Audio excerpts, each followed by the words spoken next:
Picture the sea at night, 3,000 years ago. Not the sea as you might imagine it, bright and blue and full of pleasure boats. The sea as it was before electricity, before lighthouses, before the navigational charts that tell a sailor exactly where the rocks are. Dark water, deep water, stars overhead as the only reliable compass. A wooden ship moves through that darkness.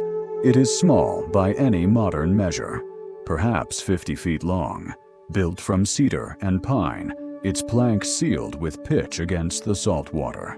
Its sail is down, the wind has shifted, or perhaps the crew is rowing now, guiding the ship carefully into shallower water as the Syrian coast takes shape ahead of them.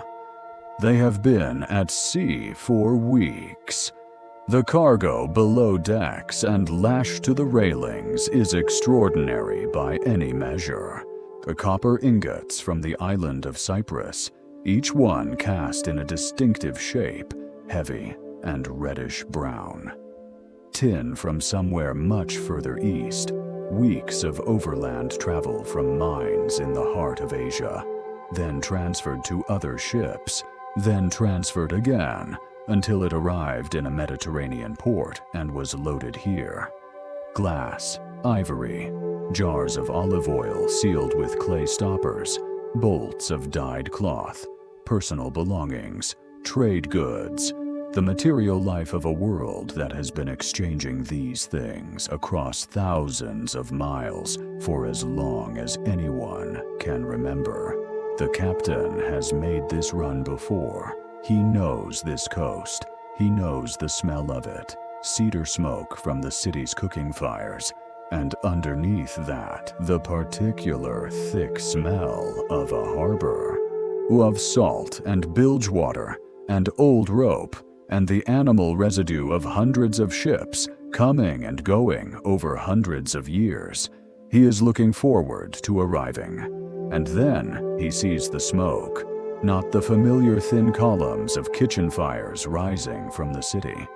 Something different, something that rises in thick black columns and spreads across the sky and catches the last light in a way that makes it unmistakable for what it is. The city is burning. Not a building, not a quarter. The city.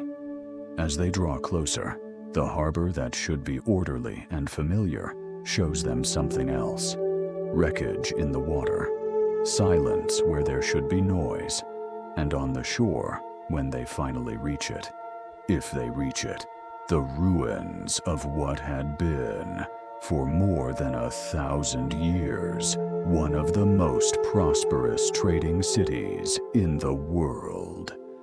The city of Ugarit. Gone. This happened, or something very much like it happened, sometime around the year 1177 BC. And Ugarit was not alone. In the space of roughly 50 years, which is not a long time, which is one human lifetime, which is the span between a person's birth and the birth of their grandchildren, virtually every major civilization in the ancient world collapsed, not weakened, not reduced, not conquered by a single identifiable enemy. Collapsed.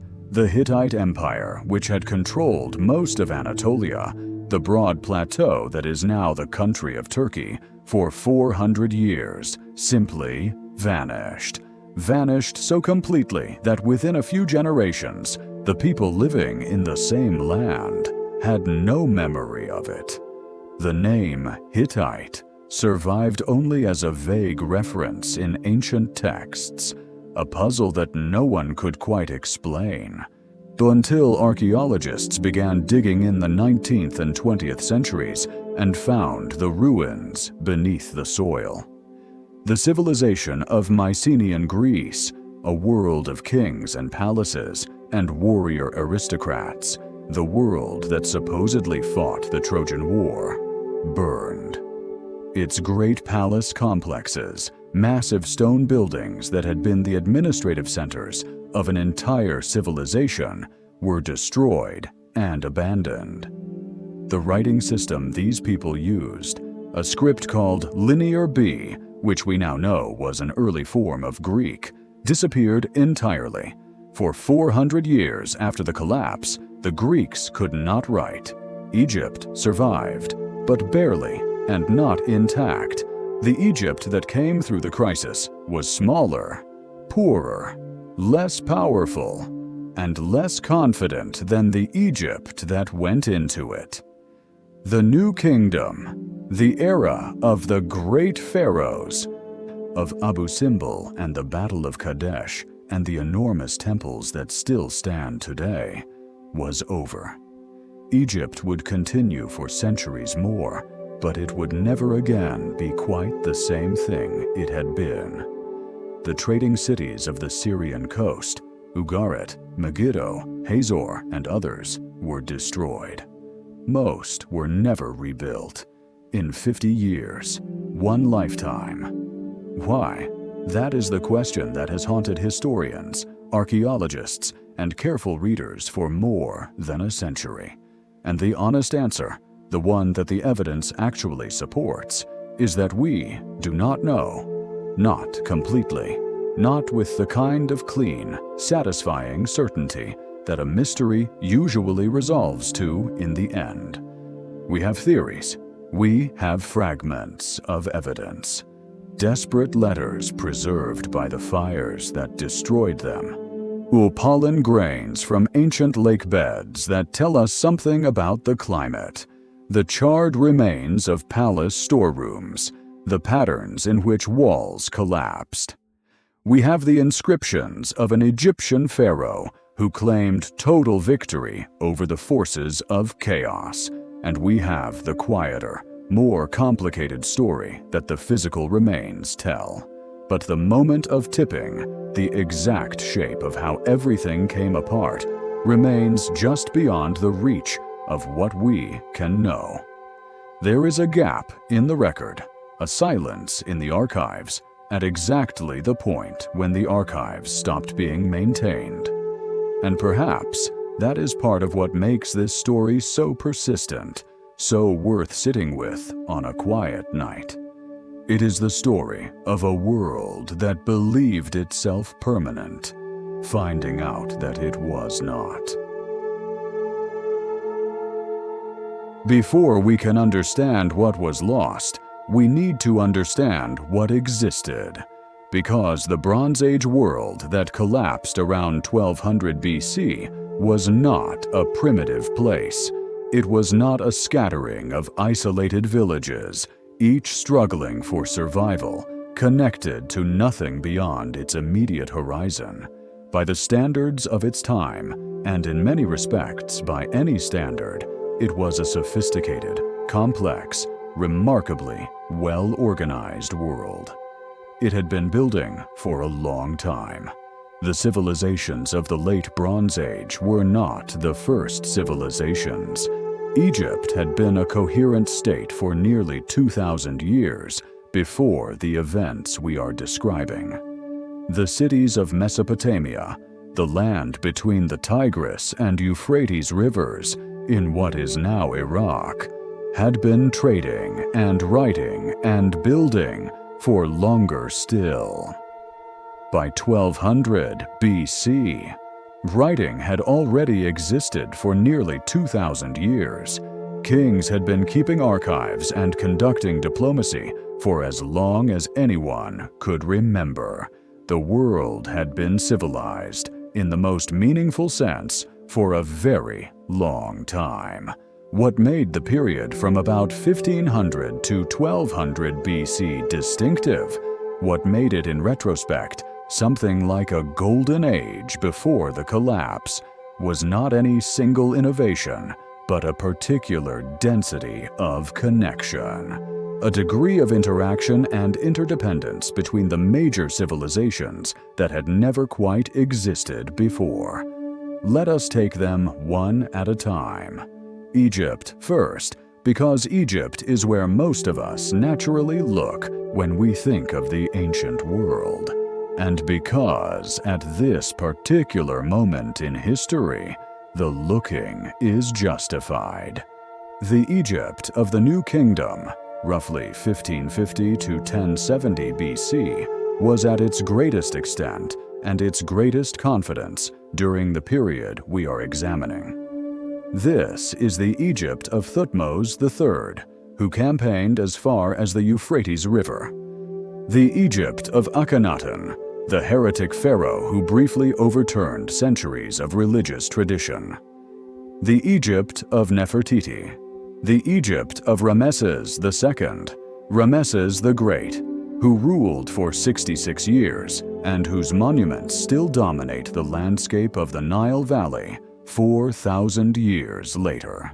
When you stand before the temple at Abu Simbel, cut directly into the cliff face above the Nile, 4 enormous seated figures of Ramesses II rising 60 feet above the entrance. You are looking at something built at the height of this confidence. Not just the engineering confidence that can move and carve stone at that scale, but the ideological confidence of a civilization that believes it will last forever. That is building for eternity. That is so sure of its own permanence, it carves that permanence into living rock. Egypt in this period controlled territory from deep in Nubia to the south, roughly present-day Sudan, all the way north through what we now call Israel and Lebanon, and into southern Syria. Egyptian garrison towns sat at key points along the Levantine coast. Egyptian administrators collected tribute from subject cities. Egyptian gold, which came from mines in Nubia, made Egypt the wealthiest state in the ancient world, the financial center around which the diplomatic relationships of the entire region were organized. Foreign kings wrote to the pharaoh with a combination of flattery and barely concealed need. "Gold is like dust in your land," one of them writes in a surviving letter, nudging the pharaoh toward generosity. Everyone needed Egypt's gold. Egypt knew it, and Egypt used that leverage with the assurance of a power that had been operating from strength for so long that the strength felt natural, felt permanent, felt like simply the way things were. To the north, in the broad plateau of Anatolia, a different kind of empire had been building. The Hittites are less well known than the Egyptians, in part because their disappearance was so complete that they had to be rediscovered. But at their height, they were Egypt's only real equal. The other superpower of the Bronze Age world.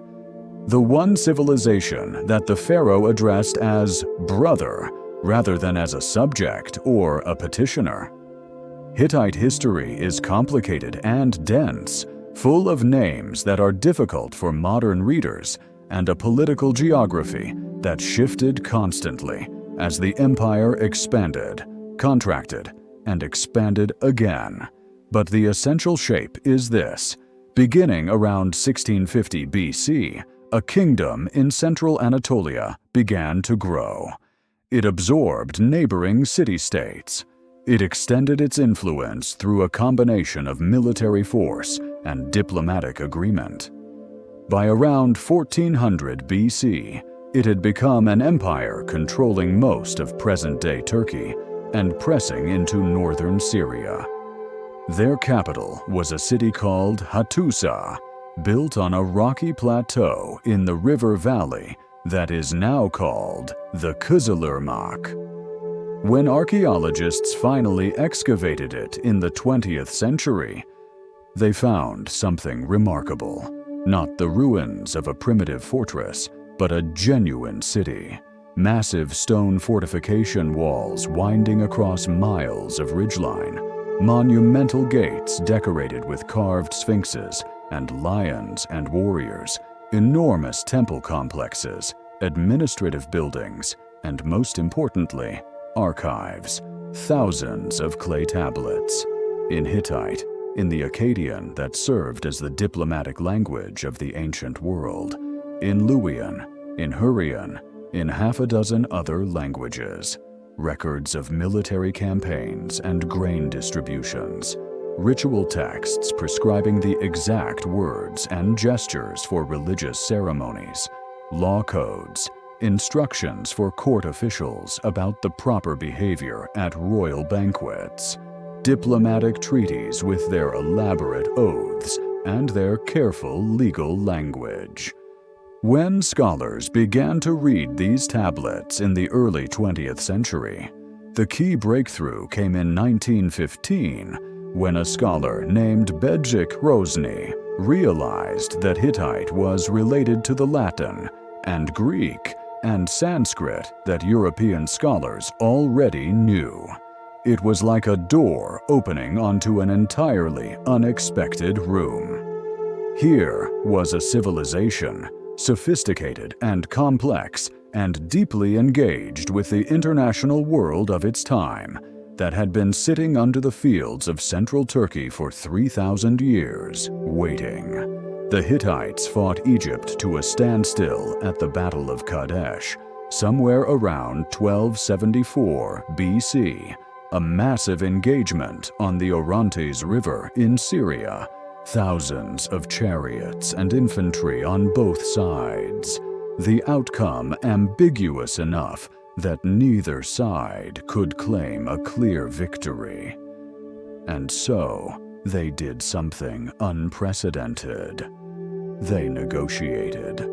The Treaty of Kadesh is the oldest international peace treaty whose full text we can still read.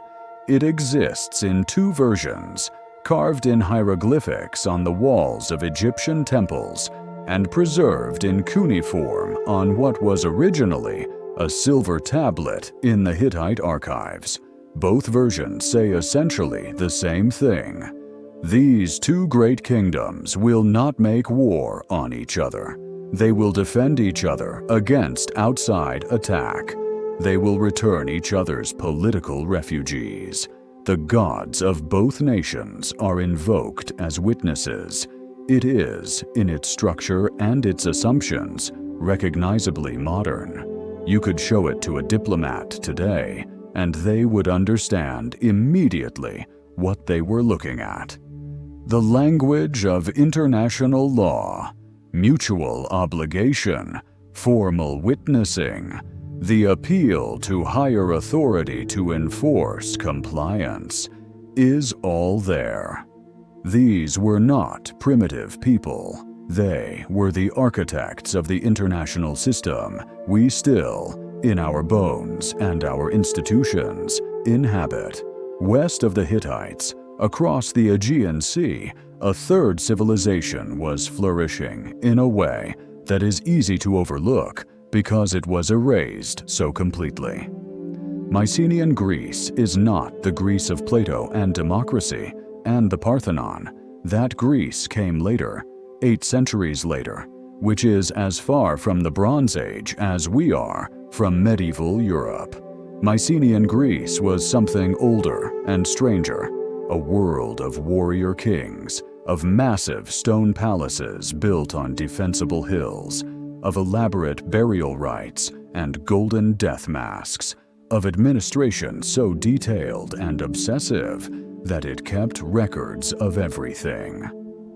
The great centers of this civilization were places like Mycenae, in the northeastern Peloponnese, with its famous Lion Gate and its enormous stone walls built from blocks so large that later Greeks assumed they had been constructed by giants, and Tiryns on the coast with its equally massive fortifications, and Pylos on the western tip of the Peloponnese, a palace that has given us one of the richest archives of Bronze Age administrative records we have.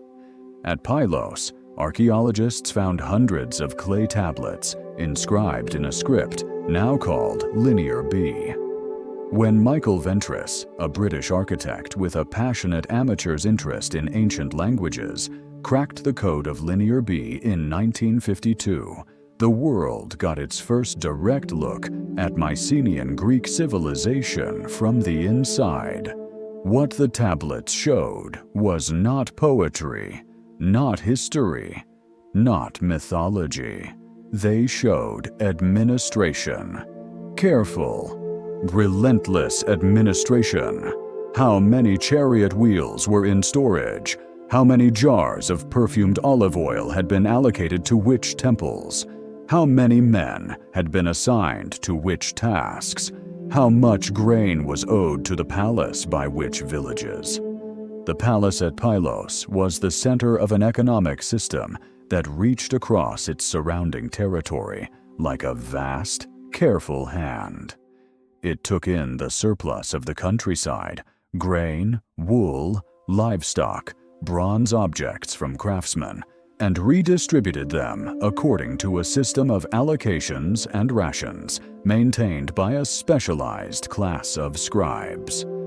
Nothing happened outside the palace's awareness. Nothing moved without the scribes recording it. This was, in the most literal sense, a palace economy.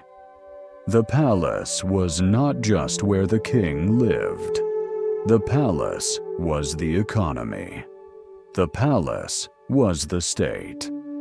Further east, in the Tigris and Euphrates River valleys, the Babylonian civilization under its Kassite dynasty and the emerging Assyrian state maintained the complex urban traditions that had been building in Mesopotamia for over 2,000 years. These were places with libraries, actual libraries, collections of clay tablets containing accumulated knowledge about medicine, astronomy, mathematics, and literature. The Babylonians had developed mathematical systems sophisticated enough that we still use their foundations today. The 60-second minute, the 60-minute hour, the 360-degree circle. They had been tracking the movements of the stars and planets for centuries, building up tables of astronomical data that were the most accurate in the world. They had law codes. The famous Code of Hammurabi, with its detailed regulations about commerce and property and interpersonal conduct, was already centuries old by 1200 BC. They had epic literature. The story of Gilgamesh, a king who sets out on a quest for immortality, who befriends a wild man named Enkidu, who faces monsters and gods and the certainty of death, was already being told and retold and written and rewritten across Mesopotamia. It is the oldest story we can read in anything like its complete form, and it is not a primitive story. It is a profound one, asking questions about mortality and friendship and the meaning of a human life that resonate as clearly today as they did in the Bronze Age. These were not primitive people. None of the people of the late Bronze Age were primitive people. And then there were the cities of the Levantine coast. The coast of what is now Syria, Lebanon, and Israel was, in the late Bronze Age, lined with city-states. Not great empires, they were too small for that, but extraordinarily important nodes in the network of trade and communication that connected the larger powers to each other. Cities like Ugarit, like Byblos, which had been trading cedar with Egypt since the 3rd millennium BC, so old a relationship that it was simply assumed, a given, the way certain trade relationships in the modern world feel like they have always existed and always will, like Tyre and Sidon, Phoenician cities that would later become among the most important trading powers in the Mediterranean. These Levantine city-states occupied a particular ecological and political niche. They sat at the crossroads between Egypt and Anatolia, Between the sea routes and the overland routes, between the great empires that jostled for control of the region, they were, in a sense, the arteries of the Bronze Age world, the places where goods changed hands and languages mixed, and merchants from different cultures sat down at the same tables. Ugarit, in particular, has given archaeologists an extraordinary view into how these cities worked. Excavations at the site, near the modern city of Latakia in Syria, have uncovered a city that was, by any reasonable measure, cosmopolitan. Documents in 6 different languages, diplomatic correspondence with Egypt, with the Hittites, with Cyprus, commercial contracts between merchants from different cultural backgrounds, negotiated in the Akkadian lingua franca that everyone who did international business apparently knew. Ugarit had a sophisticated literary tradition of its own, mythological texts in the local language, Ugaritic, that have turned out to be strikingly relevant to scholars trying to understand the religious background of the Hebrew Bible. Ugarit had a calendar, an administrative system, a royal palace that was the center of both political authority and economic management. Ugarit had a great library, a real one, where texts were copied and preserved, and presumably read. And Ugarit, as we will see, was destroyed so completely that it was never rebuilt. The city was abandoned after the fire, the ruins covered by soil, the location forgotten for 3,000 years, until archaeologists discovered it almost by accident in 1929. Now, hold all of this in mind. Egypt and its golden certainty. The Hittites and their sophisticated diplomacy, Mycenae and its obsessive administration, Babylon and its libraries, the trading cities of the Levantine coast. What connected them was not just proximity and not just occasional contact. They were, in the period from about 1500 to 1200 BC, genuinely integrated, deeply, structurally, economically interdependent in ways that had no real precedent in human history. The proof of this integration is in a set of clay tablets that were found, somewhat accidentally, in 1887 in the remains of a city called Tel El Amarna in Egypt. A peasant woman was digging for fertilizer. Ancient mud brick, broken down into soil, makes excellent fertilizer, and the fields of Egypt sit on millennia of broken Bronze Age buildings, when her tool hit something harder than mud brick. Tablets, dozens of them, then hundreds, eventually about 380 tablets in total, many of them fragmentary. When scholars examined them, they found something they had not quite expected.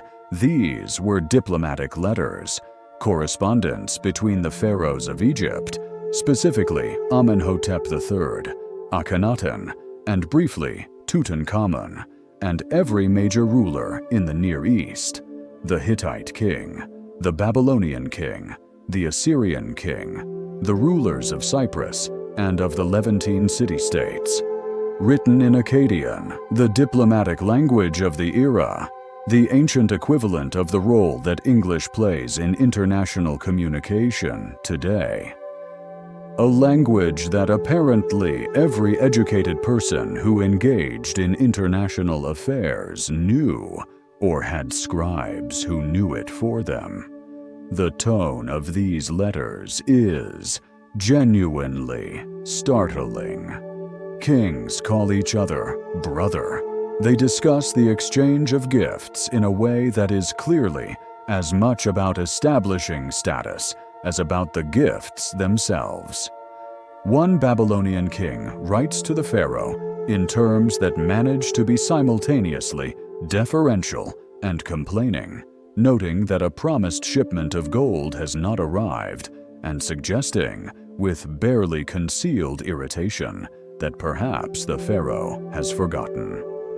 Another ruler writes to apologize that he cannot send the copper he promised because there has been a plague in his kingdom, and the workers at the mines are dead or sick. An Anatolian ruler asks for an Egyptian physician to be sent. Egyptian medicine apparently had a reputation for excellence, and the pharaoh obliges, sending one with a note explaining his qualifications. These are not the communications of people who see each other as alien or incomprehensible. These are the communications of colleagues, of people who share a framework of assumptions about how international relations work, who have obligations to each other that they take seriously, who are managing ongoing relationships across thousands of miles with all the familiar mixture of goodwill and self-interest and occasional irritation that characterizes any long-standing institutional relationship. The Bronze Age was not a collection of isolated civilizations. It was a world. To understand what made this world so vulnerable, you need to understand one specific, quiet fact about the metal it was named for. Bronze is not a simple material. It is an alloy, a deliberate mixture of two different metals: copper, which gives it much of its body, and tin, which transforms it from something soft and malleable into something hard and durable. The ratio matters. Too little tin, and you have a metal that bends instead of holding an edge. Too much tin, and it becomes brittle. Get it right, roughly 90% copper and 10% tin, and you have something genuinely remarkable. A metal that can take a sharp edge and hold it. That can be cast into complex shapes. That can be worked, hammered, and forged into weapons and tools and vessels and ornaments that were, for their time, as advanced as any material available. Bronze was the steel of the ancient world, the material that separated a well-equipped civilization from everyone else. Without it, you could not maintain a competitive army. Without it, agricultural tools wore out faster and could not be adequately replaced. Without it, certain kinds of craftsmanship, the making of fine vessels, of complex mechanisms, of precision instruments, were simply impossible. Bronze was not optional for a Bronze Age civilization. It was structural. And here is the quiet problem that lay at the heart of everything. Copper and tin do not occur together in nature.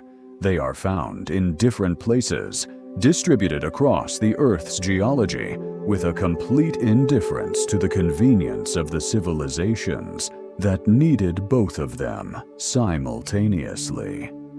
Copper was relatively accessible.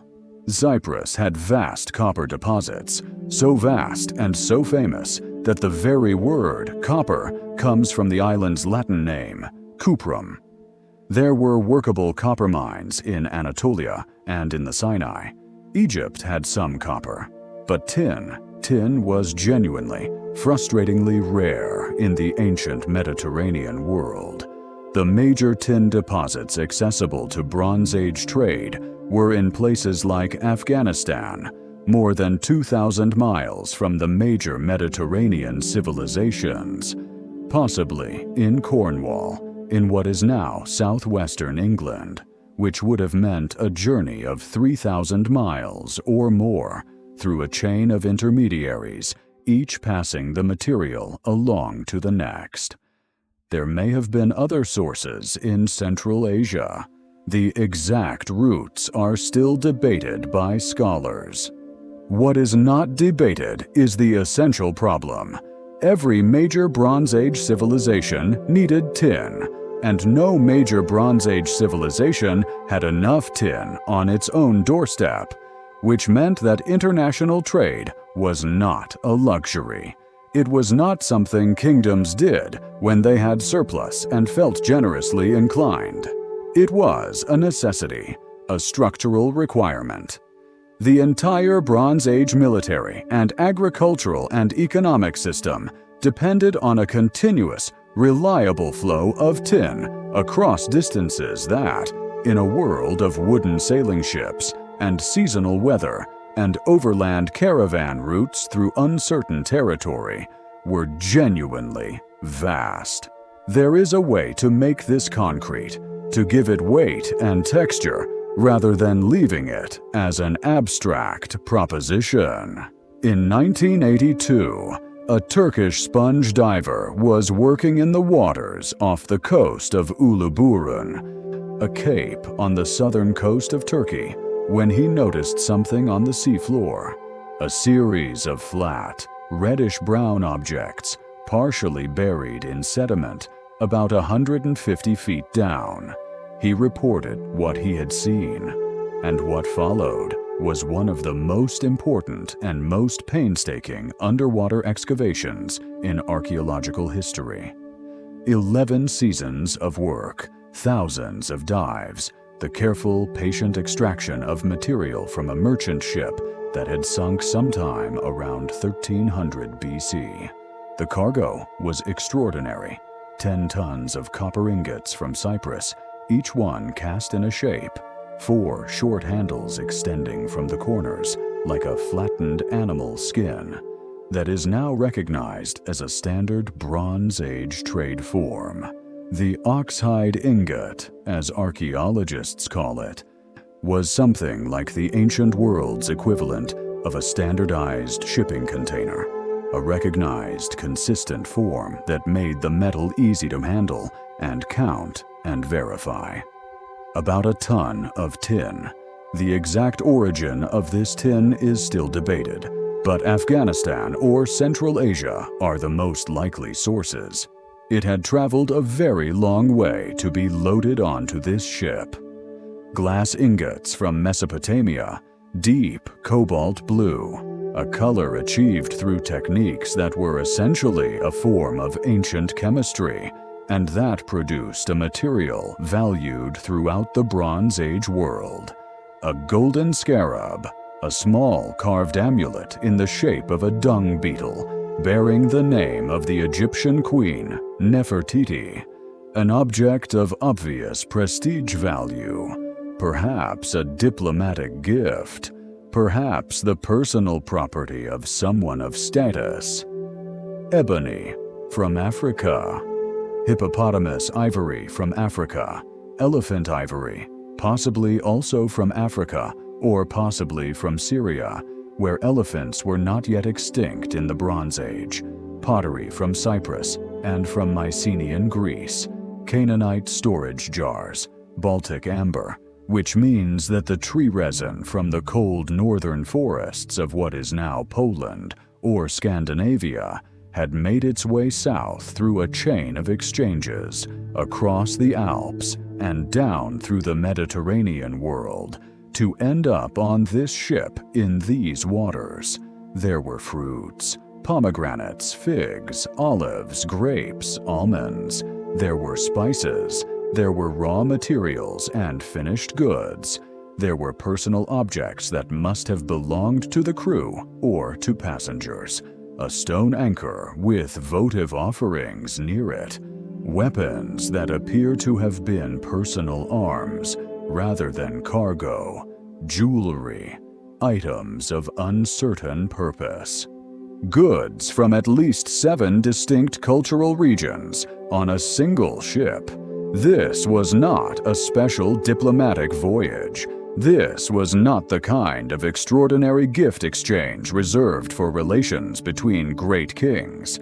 This was commerce, normal trade, the routine movement of goods across a Mediterranean world that was accustomed to exactly this kind of exchange, that had been doing it for generations, that depended on it.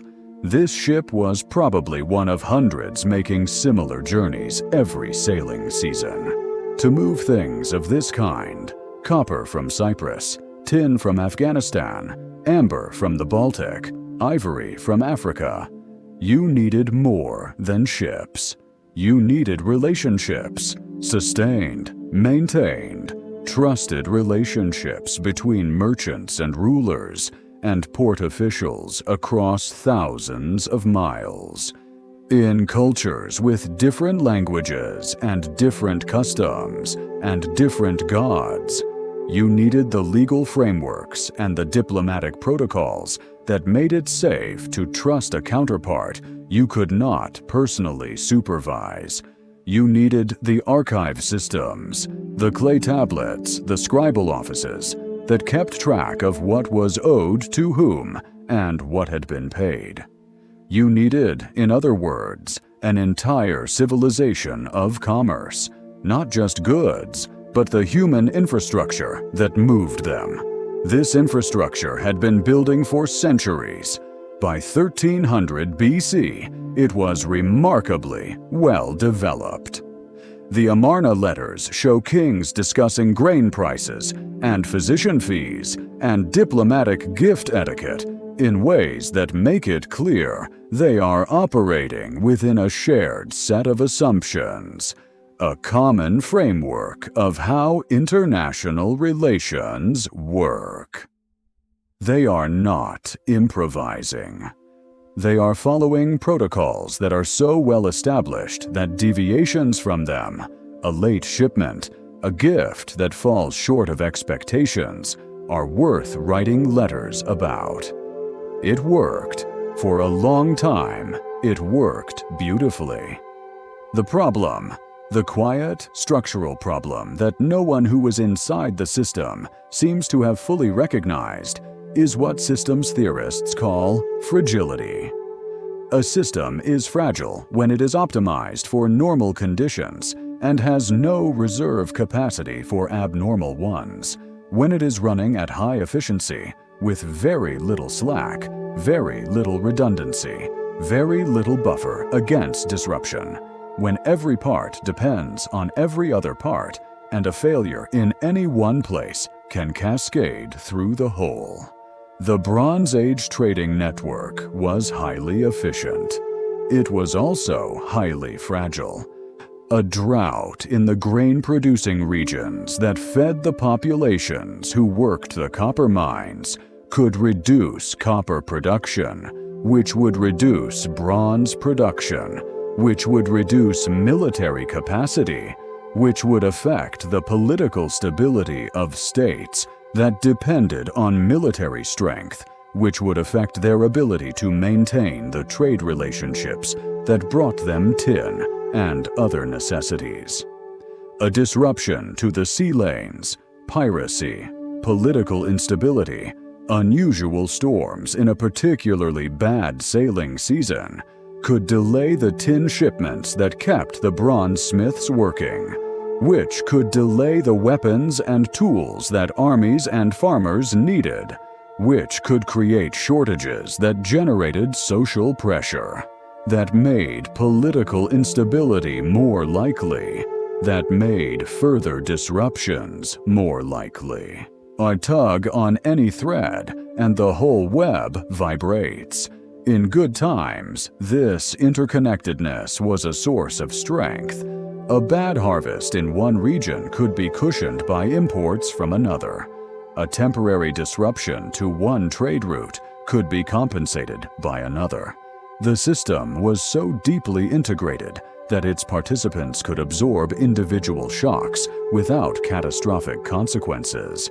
But the system was not designed, could not have been designed, because no one was designing it, for a situation in which many of those individual shocks arrived simultaneously, from different directions, over a period of years rather than months. That is what seems to have happened around 1200 BC. Not one thing. Everything. At once. Before we get to those simultaneous disasters, there is one more structural feature of the Bronze Age world that deserves attention, because it helps explain not just why the system collapsed, but why, when it began to collapse, it was so difficult to stop. The palace economies of the late Bronze Age were extraordinarily centralized. This was not an accident or a failure of imagination. It was a deliberate and rational response to the challenges of administering complex societies with limited technology.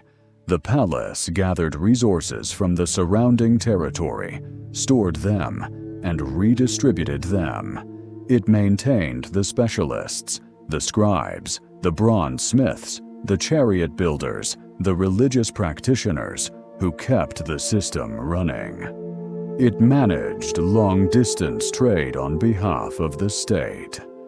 In good conditions, this worked well. Centralization allowed coordination at a scale that decentralized systems could not achieve.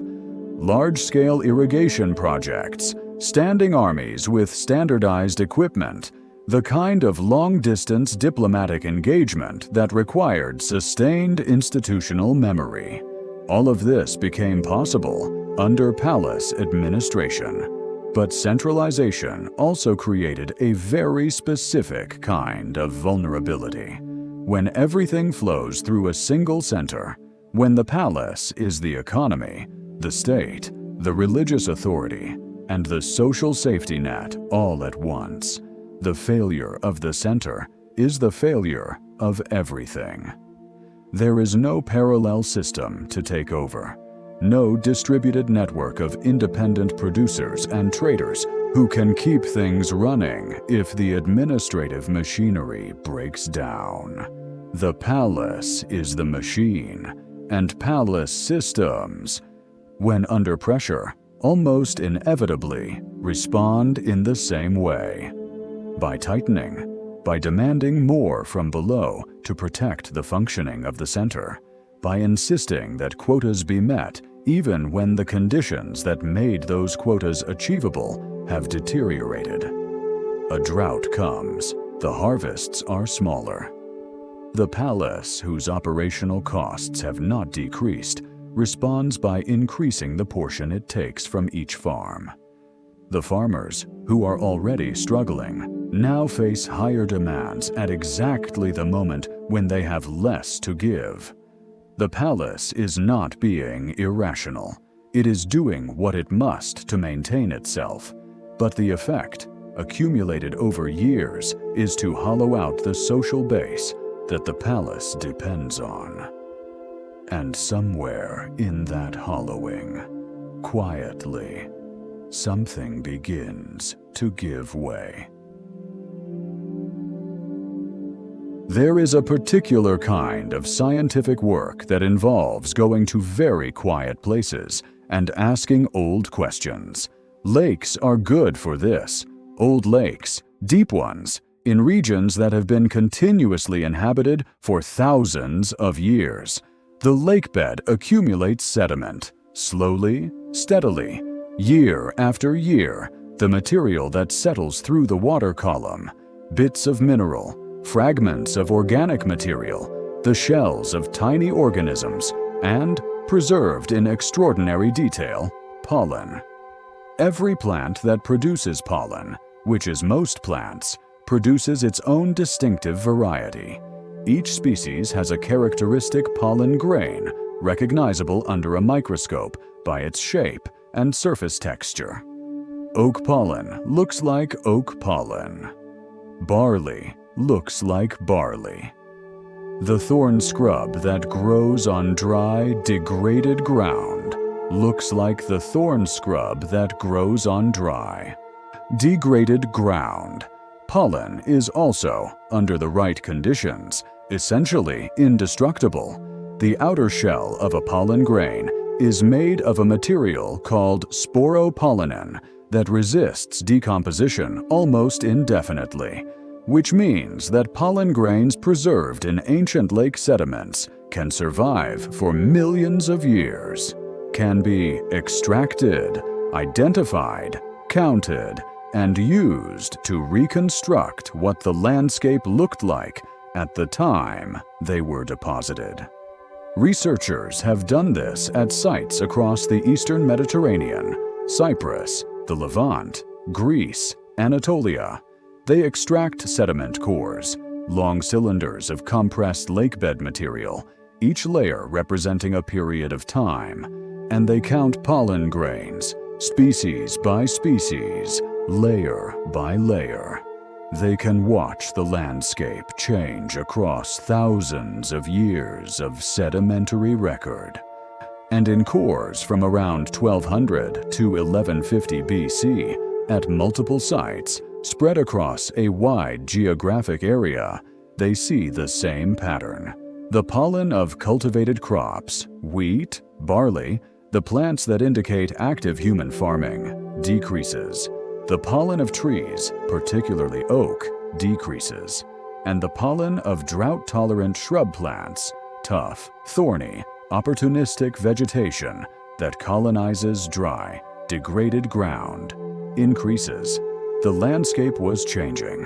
The green of cultivated fields and managed forest was giving way to scrub. Agriculture was retreating.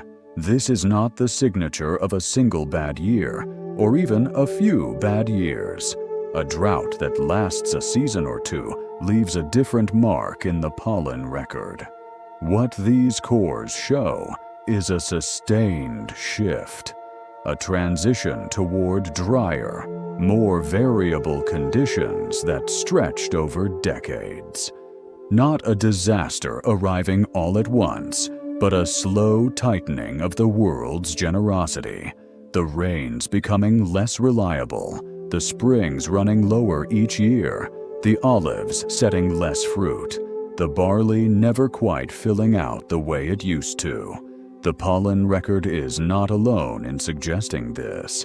Ancient lake levels, reconstructed from the sediment layers at the margins of old lakes, show a drop in the same period.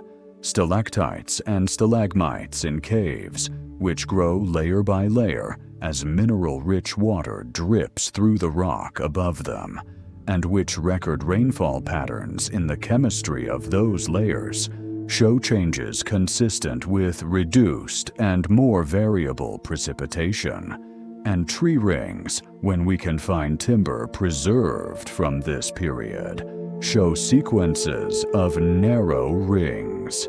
Years of poor growth. Years when there was not enough water, clustering in the window around 1200 BC. Taken together, the physical archive of the natural world tells a consistent story. The Eastern Mediterranean, in the late 13th and early 12th centuries BC, was experiencing something we would now recognize as a prolonged drought, not total, not uniform across the entire region simultaneously, but widespread, sustained, and serious enough to strain agricultural systems that had been calibrated to different, more reliable conditions. The Hittite archives confirm what the pollen tells us in more human terms. Among the tablets preserved at Hattusa are letters, several of them from the last decades of the empire's existence, that describe food shortages in terms that were clearly not diplomatic formality, not the polite language of kings maintaining appearances, but genuine urgency. One letter, probably from the Hittite king to the pharaoh of Egypt, requests grain shipments with a directness that strips away all the usual courtly indirection. "It is a matter of urgency," the letter says, or words very close to that. "Send grain. My land is dying of hunger." This is the Hittite Empire, the civilization that had fought Egypt at Kadesh that had dictated terms to kings across Anatolia and northern Syria, that had operated from a position of relative strength for 4 centuries. Writing to Egypt for emergency food. The Hittite heartland in central Anatolia was particularly vulnerable to exactly the kind of drought the climate data suggests. The plateau is not irrigated by a reliable river, the way Egypt is by the Nile. It depends on rainfall, and when the rainfall patterns shifted, the plateau's agriculture, which had been adequate for centuries, became inadequate. Other letters from the period talk about the difficulty of moving grain through the administrative system, shipments delayed, quantities arriving smaller than promised, local officials unable to meet the demands being made of them. The machinery of the palace economy, designed for a world of adequate surplus, was straining in a world of increasing scarcity. Egypt was not immune to this. The Nile's annual flood, which was the basis of Egyptian agriculture, was not completely reliable in this period. Records from the late Ramesside era, the rains that followed Ramesses III, hint at low flood years, at grain prices rising, at the specific kind of anxiety that a state feels when the agricultural certainty it has depended on for 2,000 years begins to feel less certain. "I fed the hungry," Ramesses III says in his inscriptions, in one of those phrases that sounds like a boast, but reads, in context, more like a reassurance, like a king telling his people, repeatedly, that the state is still functioning, that the state still has resources, that the state is still there. Kings only need to say that when they are afraid, people might be starting to doubt it. While the climate was tightening its grip above ground, something else was happening below it. The Eastern Mediterranean is one of the most seismically active regions on Earth. The reason is geological. It sits at the junction of several large tectonic plates: the African plate, the Arabian plate, the Eurasian plate, whose slow, grinding interactions have been building and releasing enormous stresses in the rock for millions of years. The same geological forces that created the mountains of Greece and Anatolia, that pushed the Alps up out of the old Tethys Sea, continue to generate earthquakes in the modern era and have been generating them throughout human history. A geophysicist named Amos Noor spent years looking at what this geological reality meant for the Bronze Age. He examined the destruction layers at Bronze Age sites, the physical evidence of when and how buildings and walls and cities were damaged, and compared the patterns of destruction with what we know about earthquake damage. What he found was suggestive. At several major sites, the destruction evidence does not look like what you would expect from fire, or from military siege, or from simple abandonment and decay. It looks like earthquake damage, walls that have moved sideways off their foundations, buildings that have collapsed in ways consistent with violent shaking from below rather than attack from outside, floors that have buckled, heavy stone blocks displaced from carefully fitted positions. At Mycenae, the great citadel of Bronze Age Greece, one of the destruction layers from around the end of the 13th century BC, shows masonry that has slid and collapsed in earthquake-consistent patterns. At Tiryns, a similar picture. At several sites in the Levant, the same. Noor proposed what he called an earthquake storm. not a single catastrophic event, but a sequence of major earthquakes distributed across the region over a period of decades. The mechanism is plausible. Seismic stress relieved in one place can shift loads onto neighboring fault systems, making further events more likely. In a region with as many active faults as the Eastern Mediterranean, a period of elevated seismic activity in one area could trigger a cascade through the connected network. A storm, not a single strike. Spread over time, spread across geography, but adding up to a sustained period of seismic disruption that affected multiple major centers within the same rough century. Archaeologists debate how much of the specific destruction evidence can be attributed to earthquakes versus other causes. The patterns are not always unambiguous, but Noor's broader point stands. In a period when Bronze Age civilization was already under strain from other directions, significant seismic events at key sites would not have been absorbed as easily as they might have been in better times. Let us try to think about this not from the perspective of an archaeologist examining evidence 3,000 years later, but from the perspective of a farmer living through it. You do not know about tectonic plates. You do not know about pollen cores or stalactite chemistry. You know the sky and the soil and the patterns that your parents taught you and their parents taught them. You know what a good year looks like, the spring rains coming reliably, the barley filling out, the olives heavy on the branches, the stored grain from last year still adequate when the new harvest comes in. And you know that lately, things have been different. The rains come later, or not at all for stretches that make you anxious.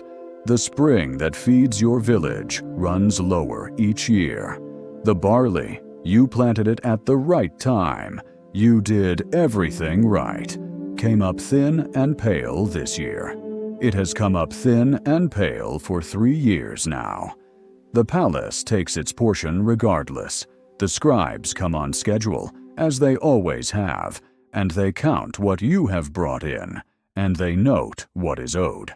And the number they note is based on what a good year yields, because that is how the quota was set years ago, when the years were good.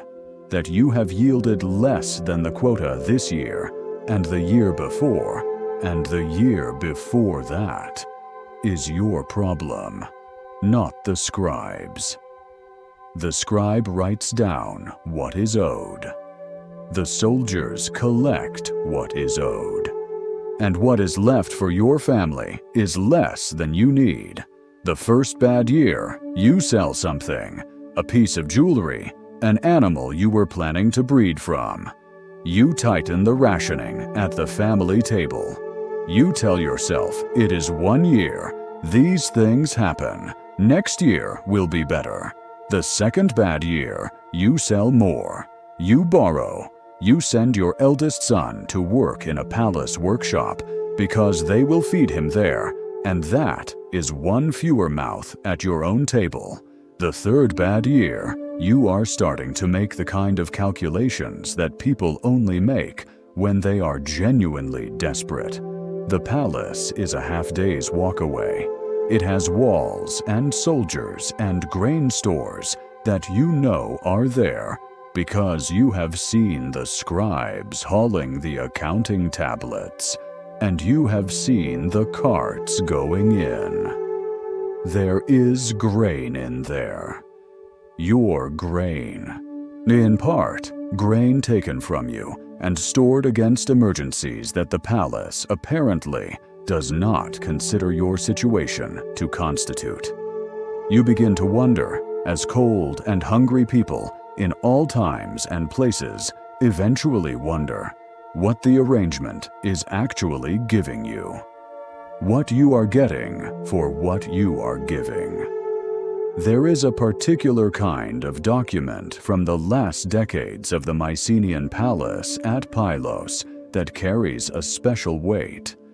Among the final tablets of the archive, the records that were still being written when the palace burned, baked hard, and preserved by the fire that should have destroyed them. There are lists of rowers, oarsmen being assembled or tracked, for purposes that the tablets do not explain, but that the emergency context makes clear.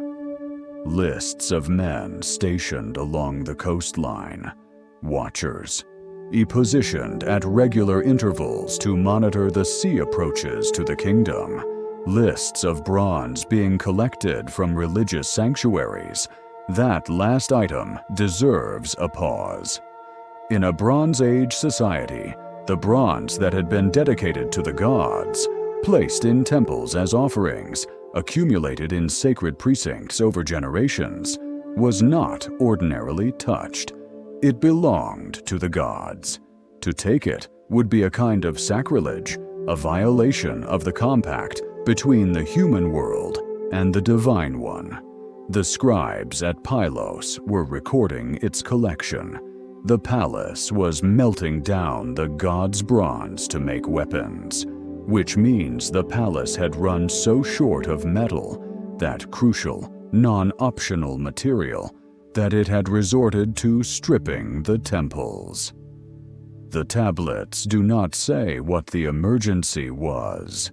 They don't name an enemy. They don't explain the watchers on the coast, or the assembled rowers, or the collected bronze.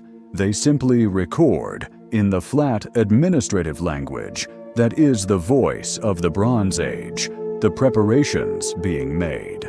Some of those tablets were still wet when the palace burned. The scribes were still writing when the end came. Put these things together: the drought that the pollen tells us about, the grain crisis that the Hittite letters describe, the earthquake damage at multiple sites, the hollowed-out palace economies straining to maintain themselves against mounting scarcity, and a picture begins to form. Not of a single catastrophe striking from outside, of something slower and stranger and more difficult to fight. A world under simultaneous pressure from multiple directions. A system that had been built for a more stable world, now trying to absorb more disruption than it was designed to handle.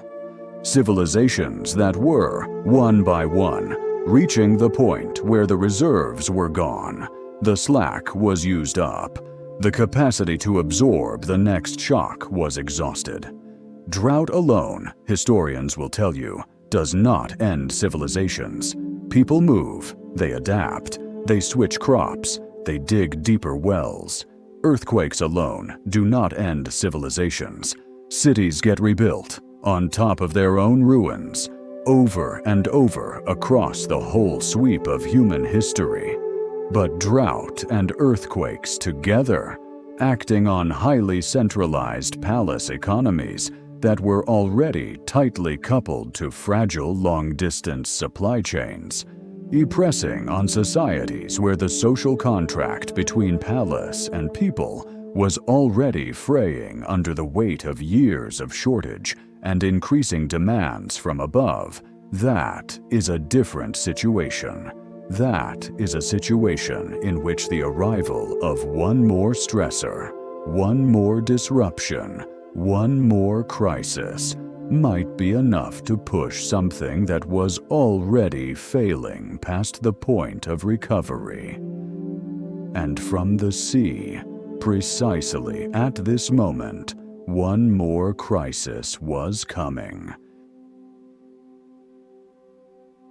Before the ships appear on the horizon, we need to spend some time inside the walls, not in the throne room, not with the king and his advisors, in the corridors behind the throne room, in the storerooms where the grain is counted and the bronze is weighed. In the scribal offices where men press wedge-shaped marks into damp clay, day after day, recording the inflow and outflow of everything that the palace economy manages, and beyond the walls, in the fields, because the Bronze Age collapse was not only an external event, not only something that happened to these civilizations from outside, it was also something that was happening inside them, quietly, persistently, in the space between what the palace promised and what it could deliver. Palace economies are built on a bargain. It is not usually written down in so many words. It is not negotiated, not in any formal sense. It is simply the implicit understanding on which the whole system rests. The palace takes from the people who work the land. It takes grain at tax time. It takes labor through corvée obligations, the days or weeks per year that farmers are required to work on palace projects rather than their own. It takes sons for the military. It takes a portion of everything produced by the workshops it sponsors. It takes, and it takes, and it takes, and this is understood to be the necessary cost of the palace's existence. In exchange, the palace provides. It provides the storage that gets families through bad harvest years. It provides the military protection that keeps raiders from the hills. It provides the religious administration that keeps the gods properly appeased and the cosmos properly ordered. It provides the bureaucratic framework that settles disputes, maintains roads, coordinates the irrigation systems that make agriculture possible in the first place. Most importantly, perhaps, it provides certainty. The certainty that the system will keep running, that there will be soldiers on the border, and grain in the storehouse, and scribes to settle arguments about land ownership. The certainty that tomorrow will look roughly like today. This bargain held for a long time because the conditions that made it hold were present. The harvests were adequate, the trade routes were open, the tin and copper arrived. The grain came in and went out on schedule. The palace could deliver on its side of the exchange. When the conditions began to deteriorate, when the harvests were no longer adequate, when the trade routes began to falter, when the tin shipments were delayed and the bronze was getting scarce, the palace did not, could not, easily renegotiate the terms. It needed the same inputs to maintain itself. Its operational costs, feeding the scribes and the soldiers and the priests and the craftsmen who worked for it, maintaining the buildings that housed its functions, conducting the religious ceremonies that justified its existence, did not automatically decrease when its revenues decreased. So it did what centralized systems under pressure almost always do. It demanded more. Quotas that had been set in good times remained the demands of bad times. The tax collectors who had previously been routine presences in the village became agents of an increasingly urgent extraction. The corvée obligations that had been manageable when the rest of life was stable became crushing when the rest of life was already hard. And somewhere in that process, the implicit bargain began to break. The Linear B tablets from Mycenaean Greece give us a glimpse, not direct, not narrated, but legible, if you know what you are looking at, of how this looked from the palace's perspective. In the records from Pylos, the tone of the administrative documents changes over time. The earlier records have the calm precision of a system that is running as designed, careful, methodical, confident. Later records show something different. The precision is still there, but it has a different quality. The tracking becomes more granular. More categories of things are being counted and recounted. More attention is being paid to exactly where resources are going and how much is left. This is what it looks like when a system is starting to worry about its own margins. The final tablets, written in the weeks or months before the palace burned, show something approaching panic. Though panic that has taken the form of frantic administration, because administration is the only tool these people have. Lists of emergency measures, the coastal watchers, the assembled rowers, the bronze collected from the temples. We do not know what the scribes were thinking as they pressed those marks into the clay. We do not know if they understood that this was the end. But the tablets preserve, in their plain bureaucratic language, the record of an institution trying to function in circumstances it was not designed for, using the tools it had, until the fire came. Outside the palace walls, the picture is harder to see directly, because the people outside the palace were not keeping archives. They were not writing things down. Their experience of these years survives, if at all, in the physical remains of what they left behind and what they abandoned, and what the archaeology of the late Bronze Age shows in several regions is something unexpected, not everywhere, not uniformly, but in enough places to form a pattern. The large, elaborate, administratively intensive palace sites going dark, while smaller, simpler settlements in the surrounding countryside continue, and in some cases, grow. The fortified citadels empty. The hilltop villages persist. This is not quite the pattern you would expect from an external invasion or a military conquest.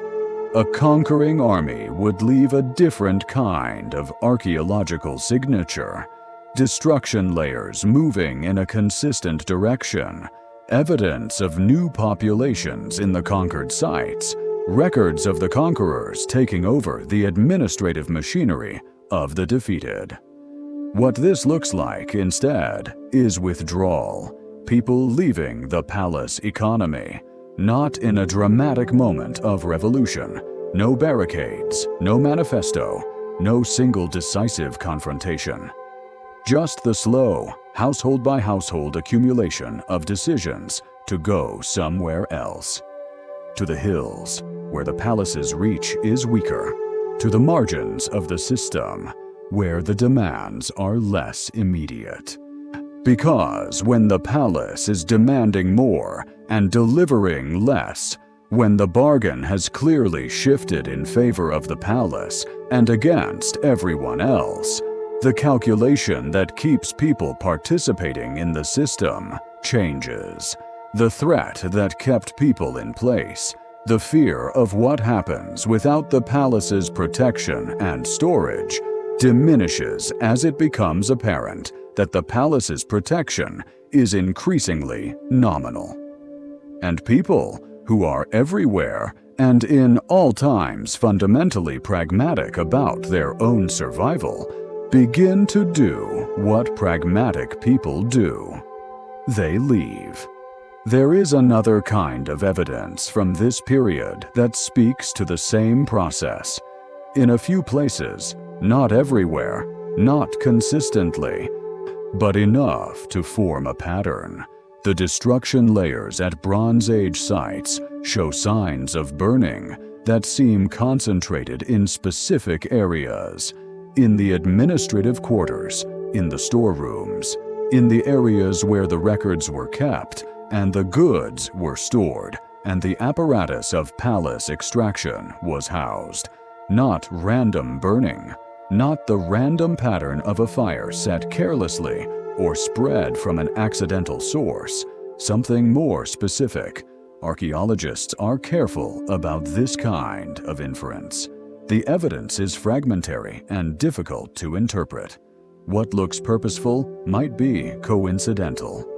What looks like rage at the symbols of authority might have other explanations. But the pattern is suggestive, and it fits what we know about how people behave when an extractive system has pushed past the point of tolerance. Not in organized revolution, necessarily, but in moments of concentrated anger directed at the most visible symbols of what has been taken from them. The tablets that recorded their obligations, the storerooms that held the grain that was taken, the office where the official sat who demanded what they no longer had to give. The palace economies of the late Bronze Age had been running on the assumption of continuous surplus for so long that they had never developed adequate mechanisms for managing without it. When the surplus disappeared, the systems had no good options. They could tighten and extract harder, damaging the social base they depended on. Or they could collapse. Many of them did both, in sequence. And into the landscape of these hollowing, straining, internally fraying civilizations, something else was arriving from the sea. The Egyptian inscriptions are carved in a style that has a particular quality of frozen solemnity. The figures are in profile, idealized, scaled according to their importance rather than their actual physical size. The pharaoh is always the largest figure on the wall, but at the mortuary temple of Ramesses III at Medinet Habu, on the west bank of the Nile at Thebes, there are reliefs that seem, despite all the conventions of Egyptian art, to be straining toward something more immediate, more urgent. The naval battle scenes and the land battle scenes are among the most dynamically composed in Egyptian art. Ships pressing against each other in narrow water, figures falling, figures fighting, the carefully controlled world of royal imagery pushed to its limits by the need to depict something genuinely chaotic. Alongside these images, carved in careful hieroglyphics, are words that carry weight even now. No land could stand before their arms, from Hatti, Kode, Carchemish, Arzawa, and Alushia on, being cut off at one time. A camp was set up in Amuru. They desolated its people, and its land was like that which has never come into being.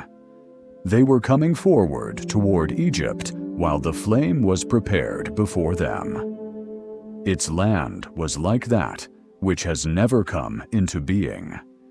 In Egyptian cosmological thought, that which has never come into being is the opposite of creation.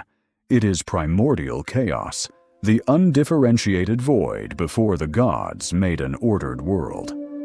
To say that a land had been reduced to such a state was not hyperbole in the casual modern sense. It was a specific, religiously loaded statement about the destruction of order itself. These people were not just raiders, they were, in the language Ramesses III scribes had available to them, agents of uncreation. Who were they? The Egyptians listed names: the Peliset, the Cheker, the Shekelesh, the Denyon, the Weshesh. They appear in Egyptian records not only under Ramesses III, but in earlier documents, in references that suggest these groups had been known as raiders, as mercenaries, as settlers, for some time before the events of around 1177 BC. Scholars have been debating the identities behind these names for well over a century. The Peliset are the most convincingly identified. archaeological and linguistic evidence links them to the Philistines who appear in the Hebrew Bible, settling the coastal cities of what is now southern Israel and the Gaza Strip. The archaeological record at sites like Ashkelon, Ashdod, and Ekron shows, in the early Iron Age, a sudden change in material culture, distinctive pottery, particular architectural styles, certain food habits that look strikingly similar to Aegean, specifically Mycenaean, material culture. These were people who had, somehow, come from the world of Bronze Age Greece or its neighbors and had settled on the southern Levantine coast. The Danaan might be related to Greek populations. The name has been connected, with varying degrees of linguistic confidence, to the Danaoi, one of the names Homer uses for the Greeks at Troy. The Shekelesh have been associated with Sicily. The Cheker appear in later Egyptian documents in a context that places them somewhere on the Levantine coast. But none of these identifications is clean or certain.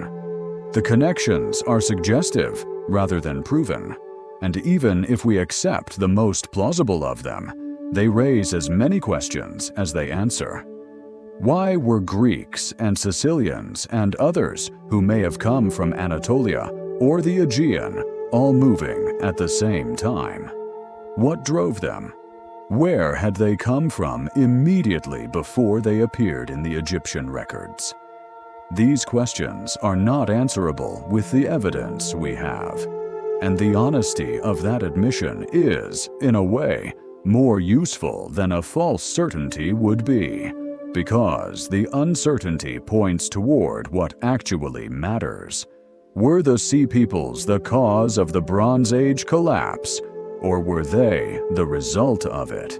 This is the question at the center of the debate, and it is not a minor distinction. If the Sea Peoples were the cause, if organized bands of raiders from outside the civilized world swept through the eastern Mediterranean, destroying the Great Palace civilizations, one after another, in a military campaign, then the Bronze Age collapse has a relatively simple explanation. External military force, applied at the right moment, overwhelmed systems that might otherwise have continued.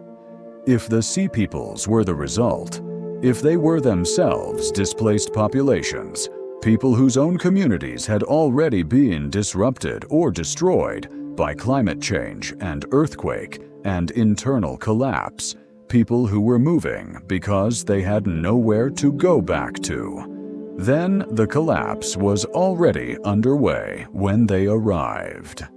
They were not the cause. They were part of the evidence of the cause. The physical record suggests the second reading more strongly than the first.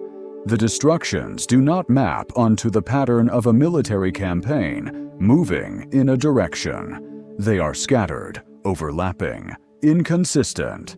Some sites burn. Others show evidence of abandonment without obvious violence. Some regions are affected early. Others show signs of stress for decades before any dramatic destruction event. There is no clear military path from a point of origin to a point of arrival. And the timing is telling.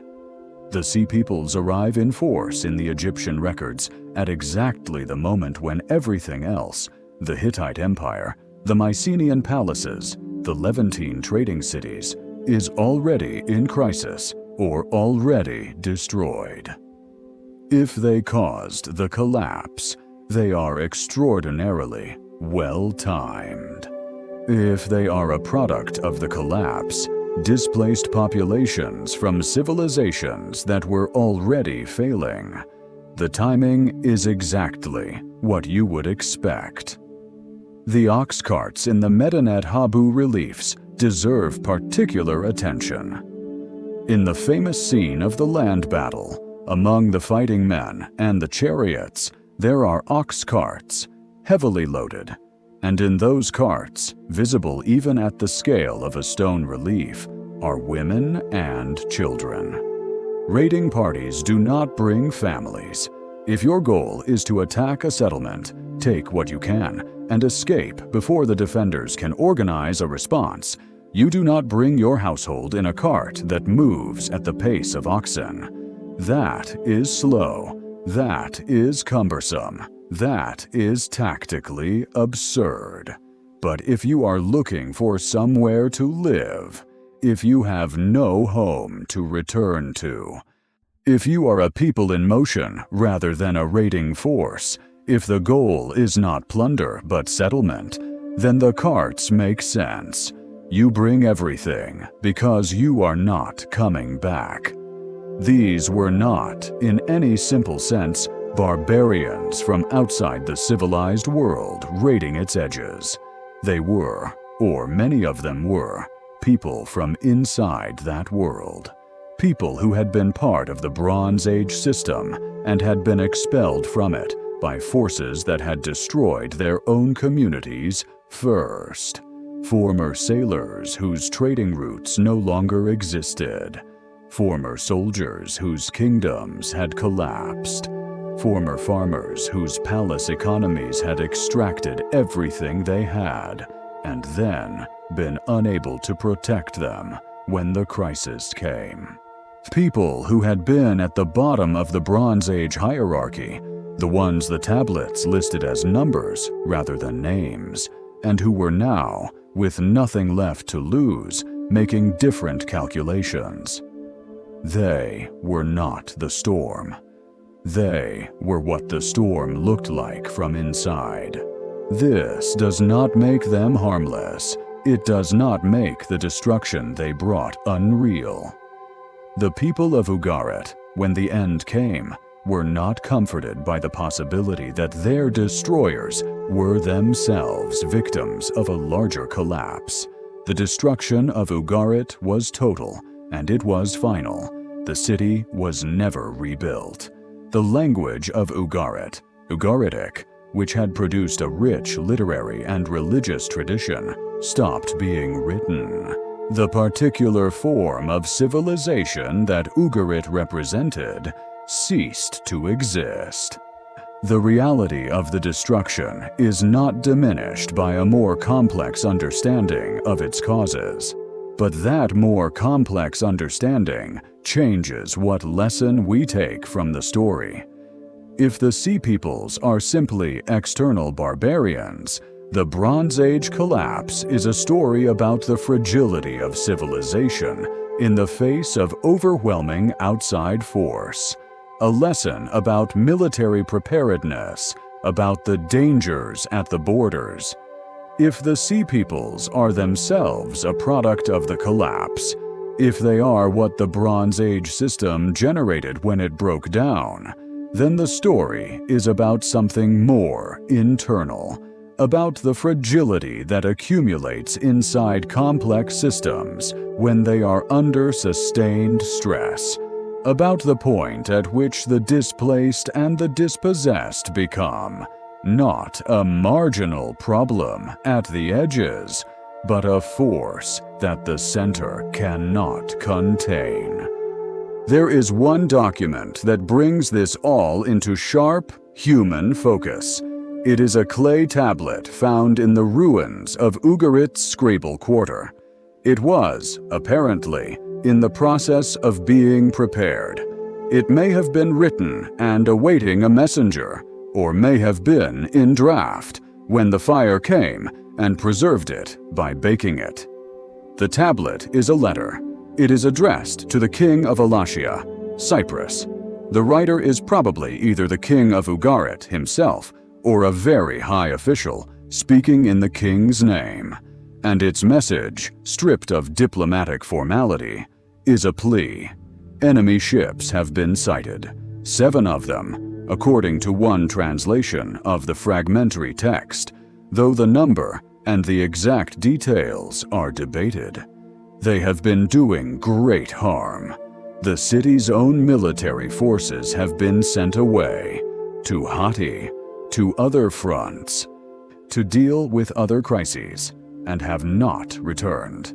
There is no army, there is no grain. Send ships, send troops, send help. Immediately. We do not know if this letter was ever sent.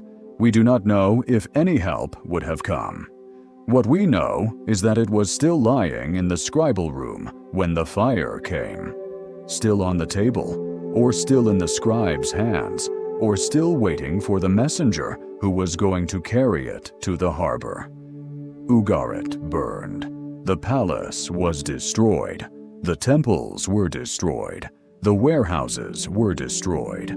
The great trading city that had been a node in the Bronze Age network for centuries was abandoned and never rebuilt.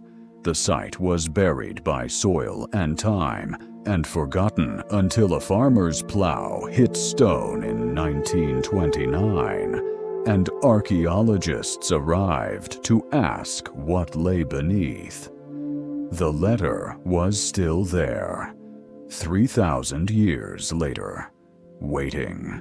Meanwhile, to the north, the Hittites were dealing with their own crisis, and their end, when it came, was in some ways even stranger than Ugarit's, because it was so silent.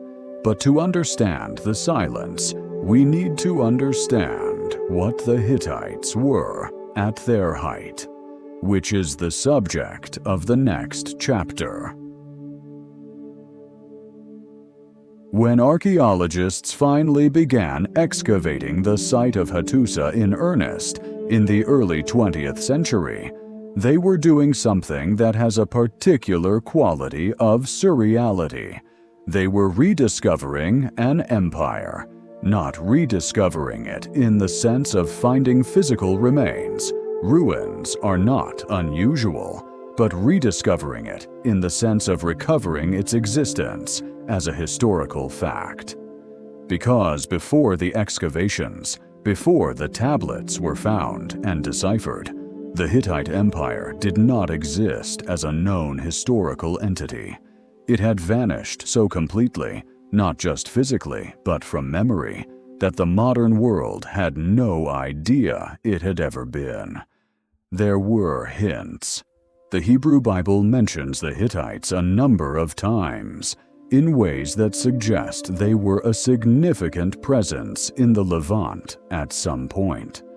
Ancient Egyptian records mentioned a people called Hatti and a land by that name, but the references were scattered and incomplete, and without a coherent body of evidence, scholars could not form a clear picture of who or what they were describing.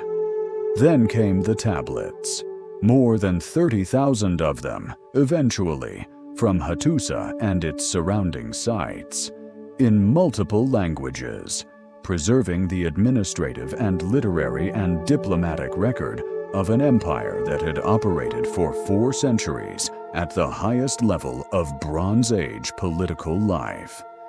When Bedřich Hrozný deciphered Hittite in 1915, recognizing, through careful comparison, that it belonged to the same family of languages as Latin, Greek, and Sanskrit, the world got its first clear view of what had been buried in central Anatolia. Here was a king who had negotiated the world's first international peace treaty.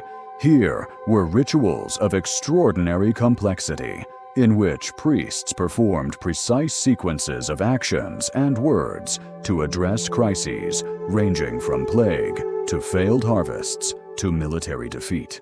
Here were myths and stories and a rich literary tradition that had left no trace whatsoever in the memory of later peoples. Here was an entire world that the world had forgotten. The Hittite Empire at its height controlled most of Anatolia, roughly the territory of modern Turkey, plus significant portions of what is now northern Syria. It was, by any reasonable measure, one of the great powers of the ancient world. Its military, built around chariot forces and professional infantry, was capable of projecting force across hundreds of miles. Its diplomacy was sophisticated enough to produce the Treaty of Kadesh and to maintain a network of vassal relationships across a large and geographically diverse territory. Hattusa itself was a city of ambition. The great circuit of walls, winding across the ridges and valleys of the site for miles, was not merely defensive in function. It was a statement. It was a physical embodiment of the empire's sense of itself, of its permanence, its strength, its expectation that it would endure. Inside those walls, the great temple, dedicated to the storm god who was the chief deity of the Hittite religious world, its storage magazines still containing hundreds of jars that once held grain and oil and the other materials of religious practice. The royal palace, with its administrative quarters and its archive rooms. The subsidiary temples, the workshops, the residences of officials, the scribal schools where young men learned to press marks into clay and to read the marks that other scribes had pressed. It was, by the standards of the Bronze Age, a great city. And then, around 1180 BC, it burned, and it was abandoned, and no one came back to rebuild it. The archaeology of Hattusa's end is eloquent in its brevity. There is a destruction layer, burned wood, collapsed mud brick, the physical evidence of a fire intense enough to bake the clay tablets in the archives, which is, ironically, why we have them. Clay hardens in fire. Without the destruction of Hattusa, most of the Hittite archive would eventually have dissolved back into the soil. The empire's end preserved its record. After the destruction layer, there is evidence of limited activity at the site, post-collapse pottery, traces of people living among the ruins or passing through. But the city, as an administrative center, as a capital, as the seat of an empire, gone. What is striking is not just that Hattusa was destroyed. Cities have been destroyed before and after. What is striking is the completeness of the forgetting that followed. The Hittite Empire did not fade into a successor state that remembered it. There was no dynasty that came after, no people who said, "We are the heirs of Hatti," and preserved its traditions and its name. The Neo-Hittite kingdoms that emerged in southeastern Anatolia and northern Syria in the following centuries maintained some cultural connections to the old empire. Their art shows familiar motifs. Their language is related. Their rulers seem to have been aware of something they were descended from, but they were small, regional, unable to preserve a coherent memory of what Hatti had been. Within a generation or two, the empire had become a ghost. The name Hittite survived in the Hebrew Bible as a vague label for populations the biblical writers encountered in Canaan. It survived in Egyptian records, but the connection between the name and the specific reality of the empire, the 4-century run of Anatolian power, the treaty with Egypt, the great walled capital with its 30,000 tablets, that connection was severed so completely that the modern world had to excavate it back into existence. This is what collapse can mean, in its fullest sense. Not just political defeat, not just physical destruction, but the deletion of a civilization from the record of what has existed, the erasure of a past so complete that the people living in the same land a few generations later have no knowledge of what was there before. How did it happen? The tablets themselves, read carefully, show the empire's decline in something close to real time. the succession disputes that appear increasingly frequently in the last century of the empire. Brothers and cousins competing for the throne, factions forming around different candidates, each transition of power requiring new oaths and new distributions of land and privilege to hold the loyalty of key supporters. Each new king arriving in an atmosphere of uncertainty that the old king's death had created, and spending political capital to stabilize his position that might otherwise have gone toward managing external problems. The vassal states in Syria, valuable sources of tribute and military manpower, but far from Hattusa and increasingly difficult to control, showing signs of drift. Letters from Hittite kings to their Syrian vassals becoming more insistent over time, more explicit in their reminders of obligation, more clearly worried that the reminder is necessary. The northern frontier, where the Kaska peoples had always been a persistent problem, generating more references to raids and destruction in the final decades. The plateau's rough northern edge was country where chariots could not effectively operate, where the Hittite military's main strength became irrelevant, and the Kaska raiders, knowing their terrain, had consistent advantages, and the grain. In the final decades, references to food shortages multiply in the Hittite archive. The heartland's rain-dependent agriculture was failing. Letters to Egypt and to vassal states along the coast request grain with a directness that makes the desperation clear. What had been adequate agricultural production for centuries was no longer adequate. The empire that had once been able to project military force across hundreds of miles was, in its last years, begging for food.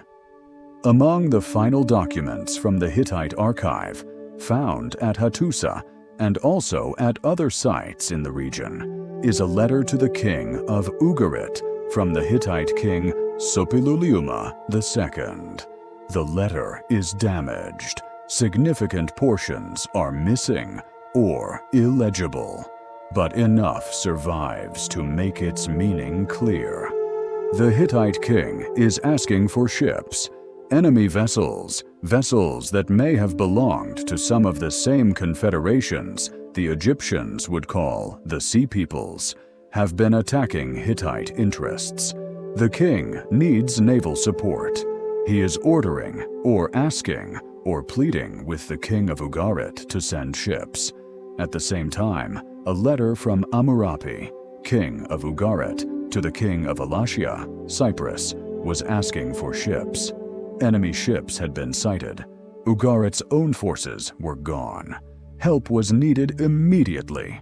Two letters, written at approximately the same time, from two different rulers, both asking the same thing, both describing versions of the same crisis, both, in their different ways, reaching for help in a world where the help was no longer there to give. The letter from the Hittite king. If it was received at Ugarit, it was never answered with action. Cyprus, receiving Ugarit's plea, could not spare what was needed. Neither city survived. Ugarit burned around 1185 to 1180 BC. Hattusa burned around 1180 BC. The Hittite letter to Ugarit was found at Ugarit, in the ruins of the scribal quarter, in the same destruction layer that preserves everything else from the city's final days. It had arrived. It had been received. And then Ugarit had been destroyed, and with it any possibility of a reply. The last communication between two dying empires, preserved in the ashes of one of them. The Mycenaean world, for its part, left different kinds of evidence. The palace at Pylos burned around 1180 BC, leaving those final tablets, the emergency lists, the coastal watchers, the melted temple bronze, as its last testament. The palace at Mycenae shows destruction and significant reduction in the same window, though the site was not completely abandoned. Tiryns, similarly. The great palatial system of Mycenaean Greece did not disappear in a single moment at a single site, but across a period of several decades, site by site, palace by palace, the administrative centers burned or were abandoned, and the elaborate literate bureaucracy that had managed these systems went silent. Linear B was not preserved. Unlike Egyptian hieroglyphics, which were used in monumental contexts that survived the New Kingdom's decline, or Mesopotamian cuneiform, which continued in use for centuries, Linear B was purely an administrative tool. It existed to keep palace records. When the palaces went, the scribes went, and the writing system went with them. For roughly 4 centuries after the Mycenaean collapse, the Greek-speaking world produced no written records. The knowledge of how to write, how to translate the sounds of language into marks on a surface, was simply gone. Not suppressed, not preserved in secret, not maintained by some small scholarly community keeping a flame alive. Gone. The world that came after the Mycenaean palaces, the world of the Greek Dark Ages, was, from the perspective of later historians, very hard to see. Its people left simple pottery, modest architecture, modest burial goods. They left no texts, no diplomatic correspondence, no administrative records, no literature that anyone wrote down. What they left, instead, was story.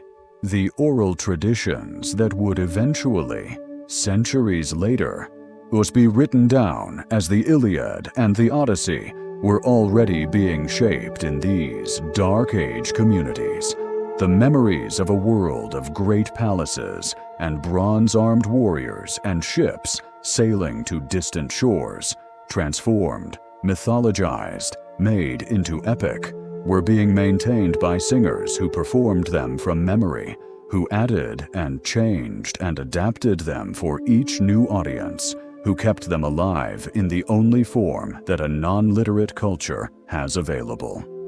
Those stories are not history in any precise sense, but they are memory.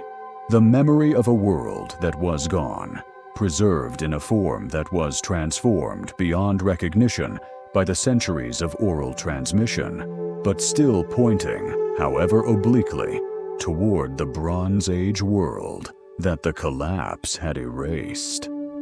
Homer's heroes, strapping on their bronze armor before a city whose name may or may not have been Troy, were singing to audiences who lived in a world those heroes would not have recognized. But the singers were remembering something. Some residue of the Bronze Age world had survived. Not in its buildings, not in its texts, not in its institutions, but in the stories people told about a grander, older, more magnificent past. That is, in its own way, remarkable. That is how much the collapse took. Egypt was old. This is easy to say and hard to actually feel the weight of. By 1177 BC, the Egyptian state had been a coherent political entity for nearly 2,000 years. 2,000 years. The pharaohs of the New Kingdom looked back at their predecessors of the Old Kingdom, the pyramid builders, with something like the mixture of reverence and distance that we feel looking at ancient Rome. Those were the ancestors. Those were the founders. That was the deep past, and the deep past had included catastrophes. Egypt had already experienced and survived what historians now call the First and Second Intermediate Periods. eras when central authority fractured, when local strongmen carved up the Nile Valley, when foreign dynasties sat on the throne, when the elegant certainties of pharaonic civilization gave way to something messier and smaller and more local. Each time Egypt had reassembled itself, each time a strong king had reunified the country, rebuilt the institutions, resumed the building programs and the military campaigns, and the elaborate religious ceremonial that defined what it meant to be Egypt. This deep institutional memory, this accumulated practice of falling apart and coming back together, may be part of why Egypt survived 1177 BC when so many others did not. It had done this before. Its administrative traditions were old enough to have survived earlier failures. Its religious and bureaucratic practices had roots deep enough that they could persist even when the specific political arrangements built on top of them were disrupted. But survival is not the same as emerging intact. Ramesses III came to the throne around 1186 BC as the heir to a kingdom that was already feeling the pressures we have described. The Hittites were in their terminal crisis. The trading networks of the Mediterranean were disrupted. The comfortable surplus of grain and tribute that had funded the new kingdom's ambitions was diminishing. He seems to have understood the situation clearly. His inscriptions, read carefully, have a quality of deliberate reassurance that is somewhat different from the confident boasting of earlier pharaohs. He is telling his people, and perhaps telling himself, that everything is still all right, that Egypt is still strong, that the gods are still favorable. This is the rhetoric of a king who is managing anxiety. When the crisis arrived, it arrived in the form he had been preparing for. At Medinet Habu, his mortuary temple on the west bank of the Nile at Thebes, Ramesses III commissioned reliefs recording two military encounters, a land battle and a naval battle against the Sea Peoples. These reliefs are among the most dramatic military imagery in Egyptian art, showing a scale of engagement that makes clear this was not a routine border skirmish.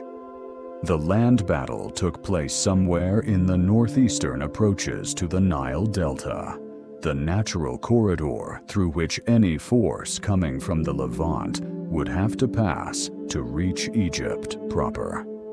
Ramesses met them there with Egyptian infantry and chariot forces.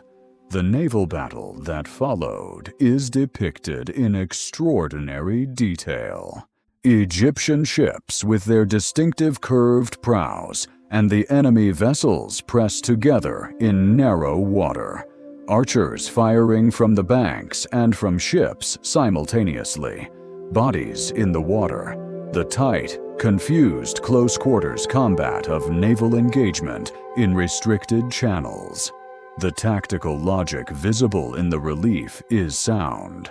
Rather than meeting the enemy fleet in open water, where their experience and momentum might have given them advantages, the Egyptians appear to have drawn them into the narrow, shallow waterways of the Nile Delta, where the size and speed of their ships became liabilities. Egyptian archers, positioned on both banks, could fire into packed enemy vessels. Egyptian ships could use their knowledge of the channels to maintain advantageous positions. Egypt held. The Sea Peoples were defeated, or at least turned back. Twat the Delta. Some of the defeated groups were taken as prisoners and settled as subject peoples within Egypt, a policy of incorporation that the Egyptians had used before with defeated enemies turning potential threats into controlled assets. Ramesses III survived this. He survived multiple Libyan incursions from the west as well.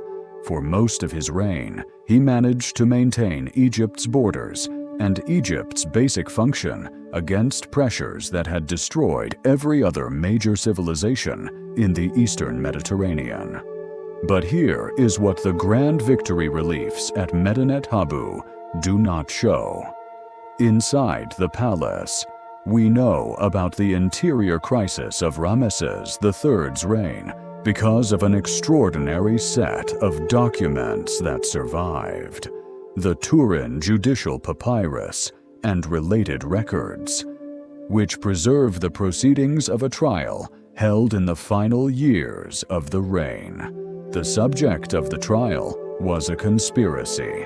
One of the pharaoh's secondary wives, a woman named T, had apparently decided that her son, rather than the designated crown prince, should inherit the throne. To accomplish this, she had gathered a network of supporters that reached remarkably deep into the palace structure.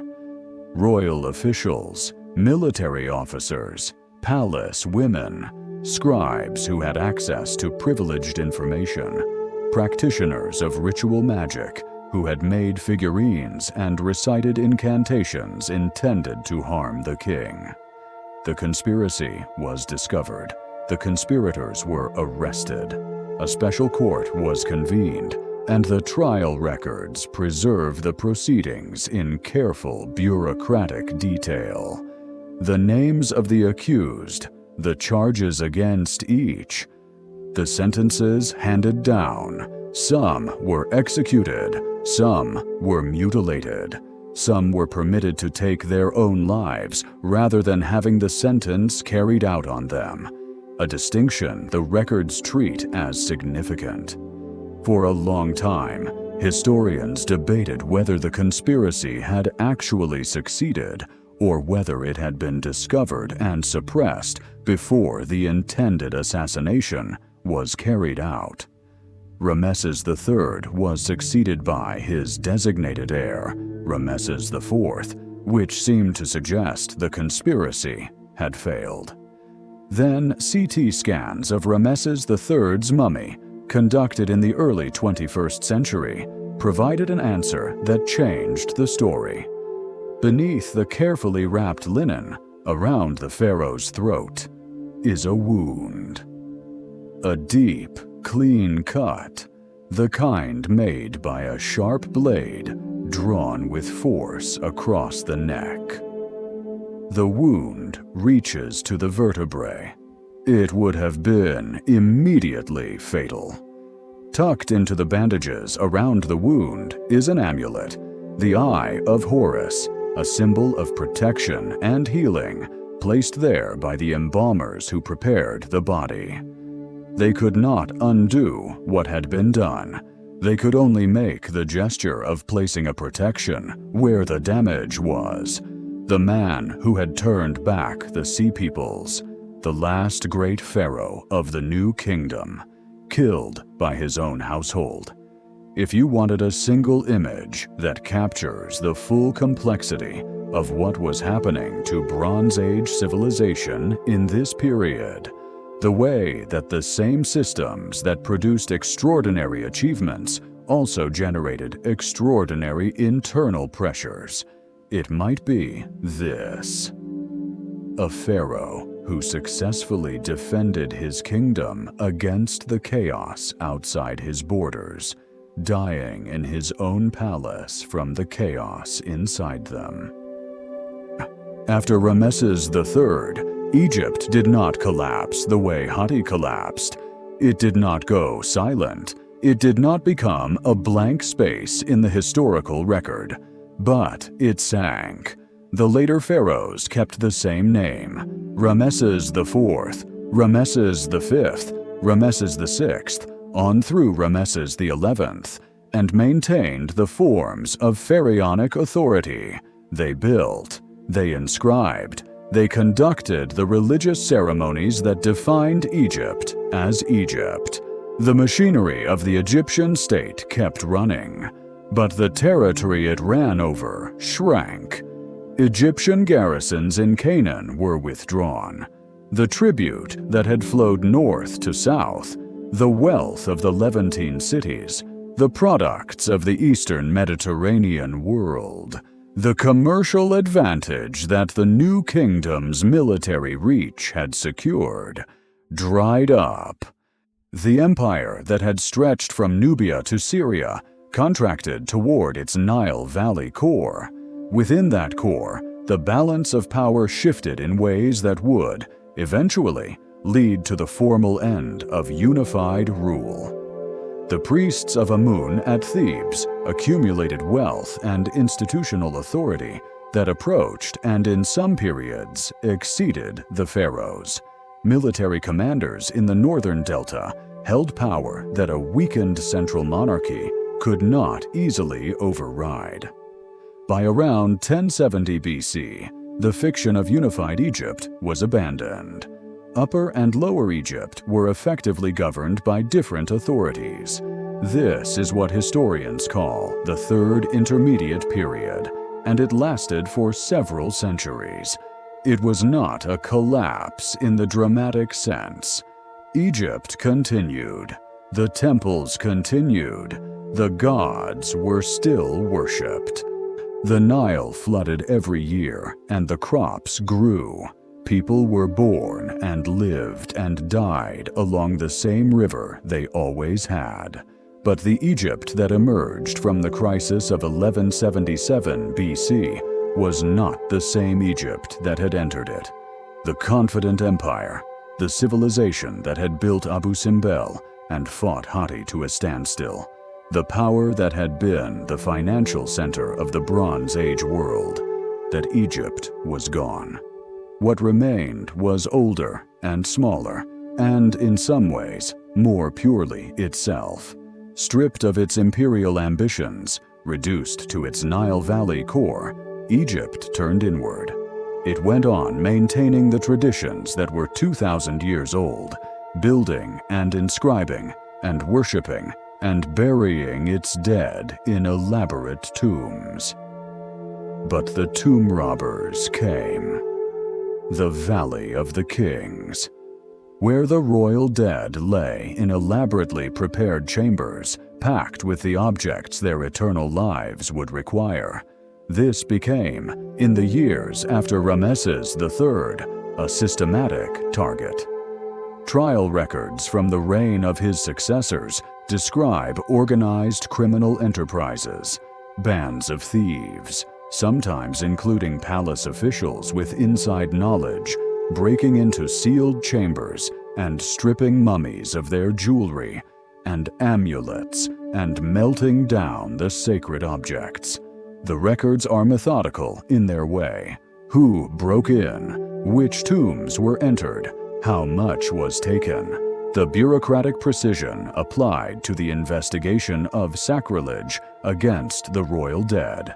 A state that cannot protect its pharaoh's tombs from its own subjects is a state in which something fundamental has changed.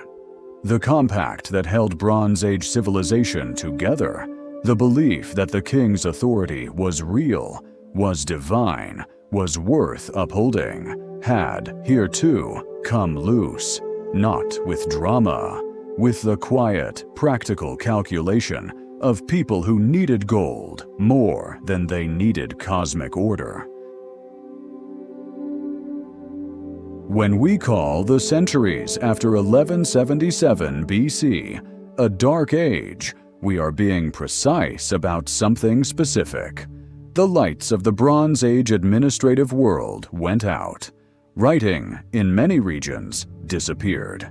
The linear B script of Mycenaean Greece, which had been an administrative tool, not a literary one, vanished with the palaces that had used it. For 4 centuries, the Greeks produced no written texts that we can read, not because they became less intelligent, not because they stopped telling stories or making pottery or working metal, but because the specific institutional framework that had made writing useful, the palace, with its vast recording requirements, was gone. Monumental architecture ceased in many areas. The great stone buildings that make Bronze Age civilization so visually striking, the Cyclopean walls of Mycenae, the massive temple complexes of the Hittites, required both the organizational capacity and the ideological confidence of a state that believed in its own permanence. That confidence was gone. Long-distance trade contracted. The pan-Mediterranean exchange that had been moving copper and tin and amber and ivory and pottery across thousands of miles per year shrank to something smaller and more local. Some exchange continued. Archaeology keeps finding evidence that the Dark Ages were less isolated than older scholarship assumed, but the systematic, institutionalized trade of the Bronze Age was over. From a certain perspective, looking down at the map, the post-collapse world looks empty, smaller, quieter. But that perspective is, in part, a trick of the evidence. What archaeology can see easily is what was big and elaborate and institutional: palaces and temples and archives, the traces of organized, bureaucratic, monument-leaving civilizations. When those things disappear, the record goes quiet, and it is easy to mistake the quiet of the record for the quiet of the world. The people did not disappear. Fields were still being planted. Sheep were still being grazed on the same hillsides where they had grazed in the Bronze Age. Children were being born and raised. Houses were being built. Simpler houses, less impressive to later archaeologists, but houses. Pottery was being made. Metal was being worked. In the Levant, in Greece, in Anatolia, the villages and farmsteads that had existed in the shadow of the Bronze Age palaces continued into the post-collapse period. Sometimes they grew. As the palace centers emptied and population spread more evenly across the landscape, and in some of those villages, in those farmsteads and hill communities, things were beginning to change in ways that would matter enormously. Iron. Bronze Age civilizations had known about iron. Small quantities had been worked from meteorites and occasionally from smelted ore for ceremonial or prestige purposes. But iron remained marginal, a curiosity, a luxury, sometimes prized precisely because it was rare. The reason for its marginality was technical. Iron ore requires higher smelting temperatures than copper.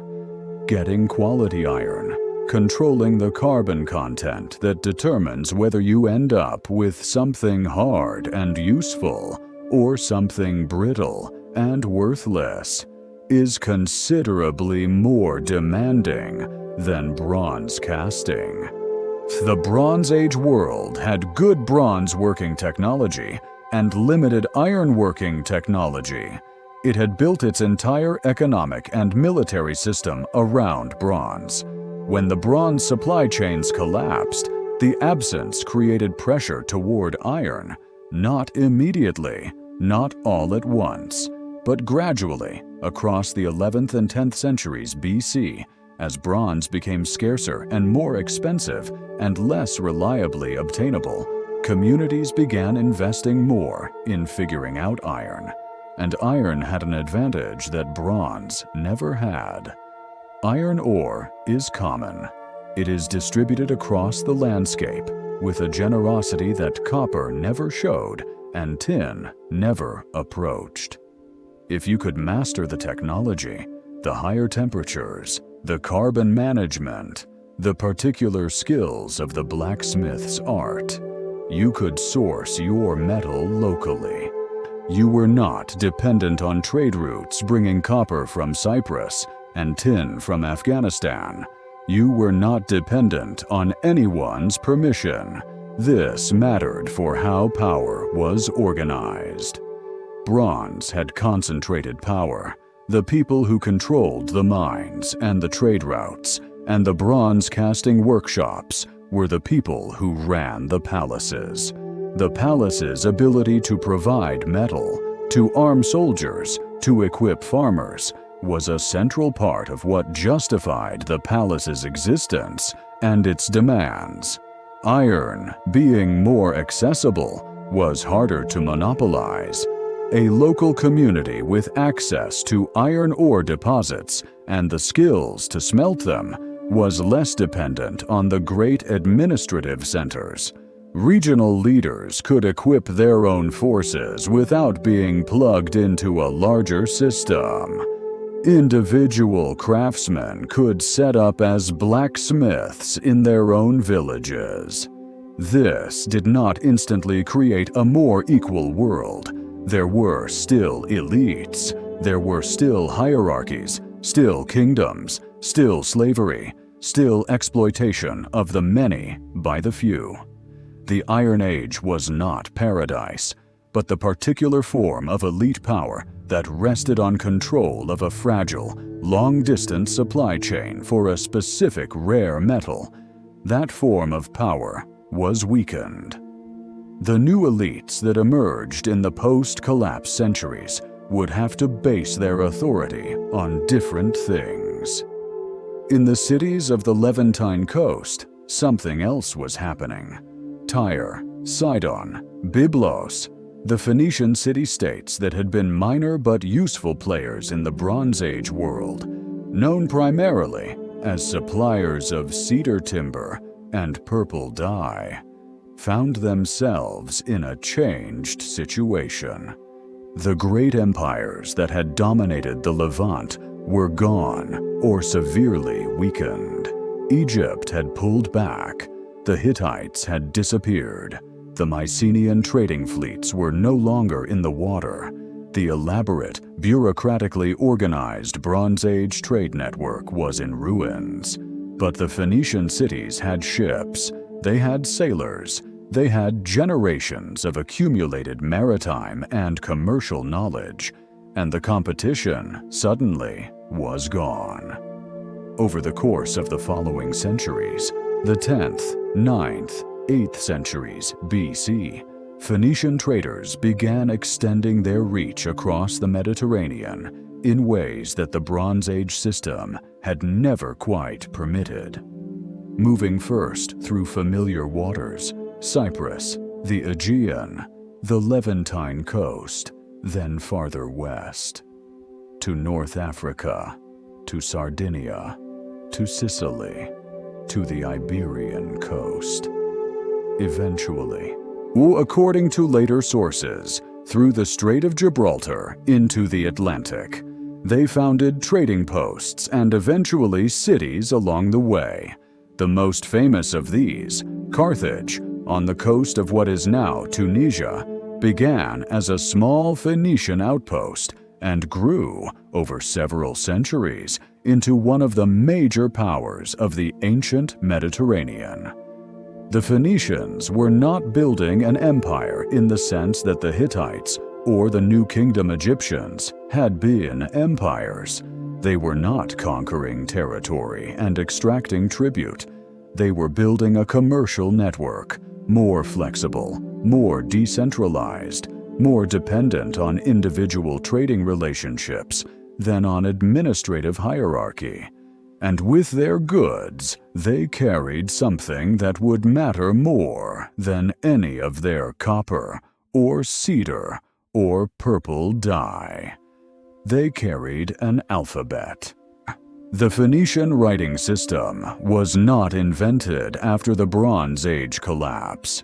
Its roots lie in earlier periods, but it was in the post-collapse world, spreading with Phoenician trade through a Mediterranean that was rebuilding its connections, that the alphabet became truly consequential.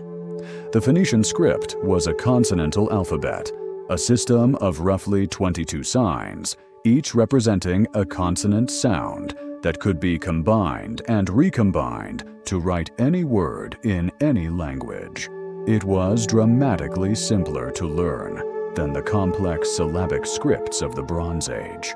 A person of ordinary intelligence could master it in weeks or months, rather than the years of specialized training that had been required to become a linear B scribe or a cuneiform scribe. Literacy was no longer necessarily the exclusive property of palace officials. Greek communities, in contact with Phoenician traders, adapted the Phoenician script to the Greek language, adding vowel signs that the Phoenician system lacked, adjusting the sign values to fit the different sounds of Greek. The result was the Greek alphabet, which spread rapidly through the Greek-speaking world in the 8th century BC. From the Greek alphabet, through a chain of adaptations and transmissions that involved the Etruscans of Italy, came the Latin alphabet. From the Latin alphabet came the writing systems of every modern European language. Every letter you have read in your life, in any Western language, in any context, traces its lineage back through this chain to the Phoenician merchants who were filling the commercial vacuum left by the Bronze Age collapse. The catastrophe of 1177 BC, in this roundabout way, produced the writing you are using right now. In the highlands of what is now Israel and the West Bank, something else was quietly taking shape. The collapse of the Bronze Age empires had left the Levantine interior in a state of unusual openness. Egyptian authority, which had reached into Canaan through garrisons and administrative posts, had withdrawn. The Canaanite city-state system had been disrupted or destroyed. The great powers that had always defined the region's political horizon, Egypt to the south, the Hittites to the north, were absent or vastly weakened. In this opening, communities were growing in the highlands that would eventually coalesce into identities we recognize. Archaeology traces these communities through characteristic material signs. A particular type of house, the four-room house, with its specific arrangement of spaces, repeated across hundreds of small sites in the hill country.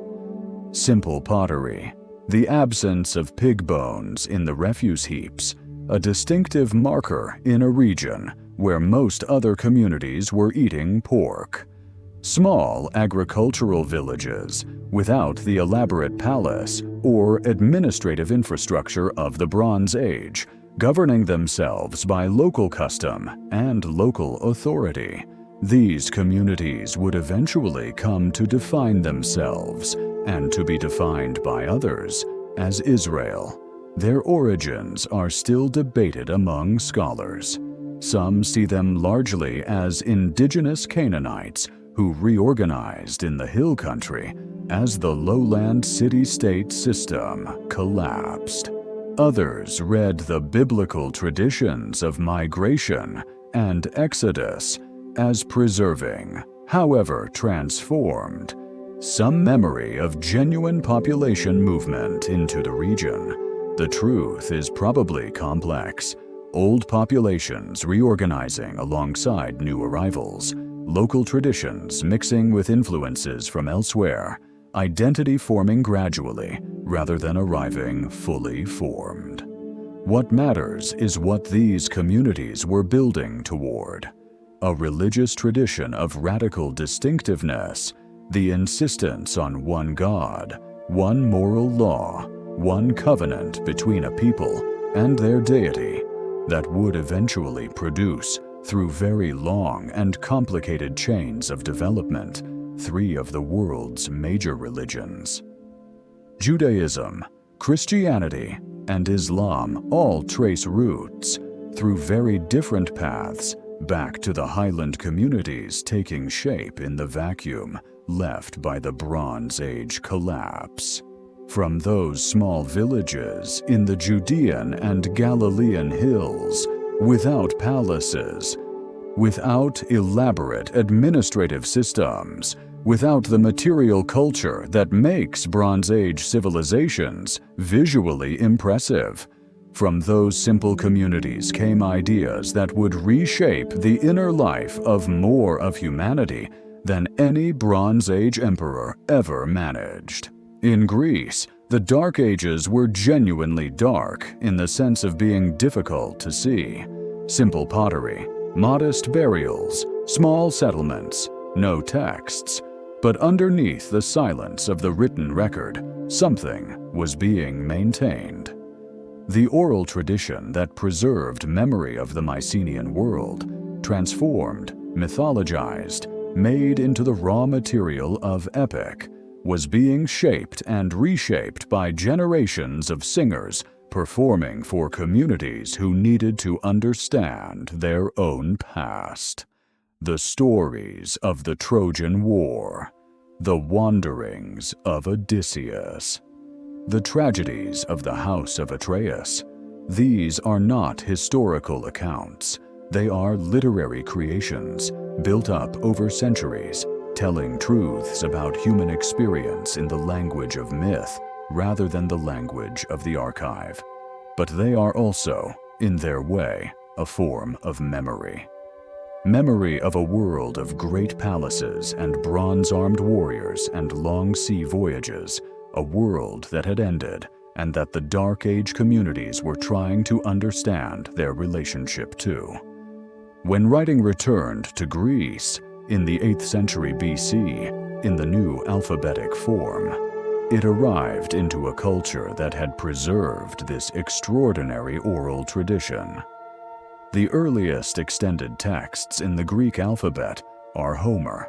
The epic poems that had been maintained for centuries in oral performance were written down, and in being written down, they became fixed, became literature rather than just story.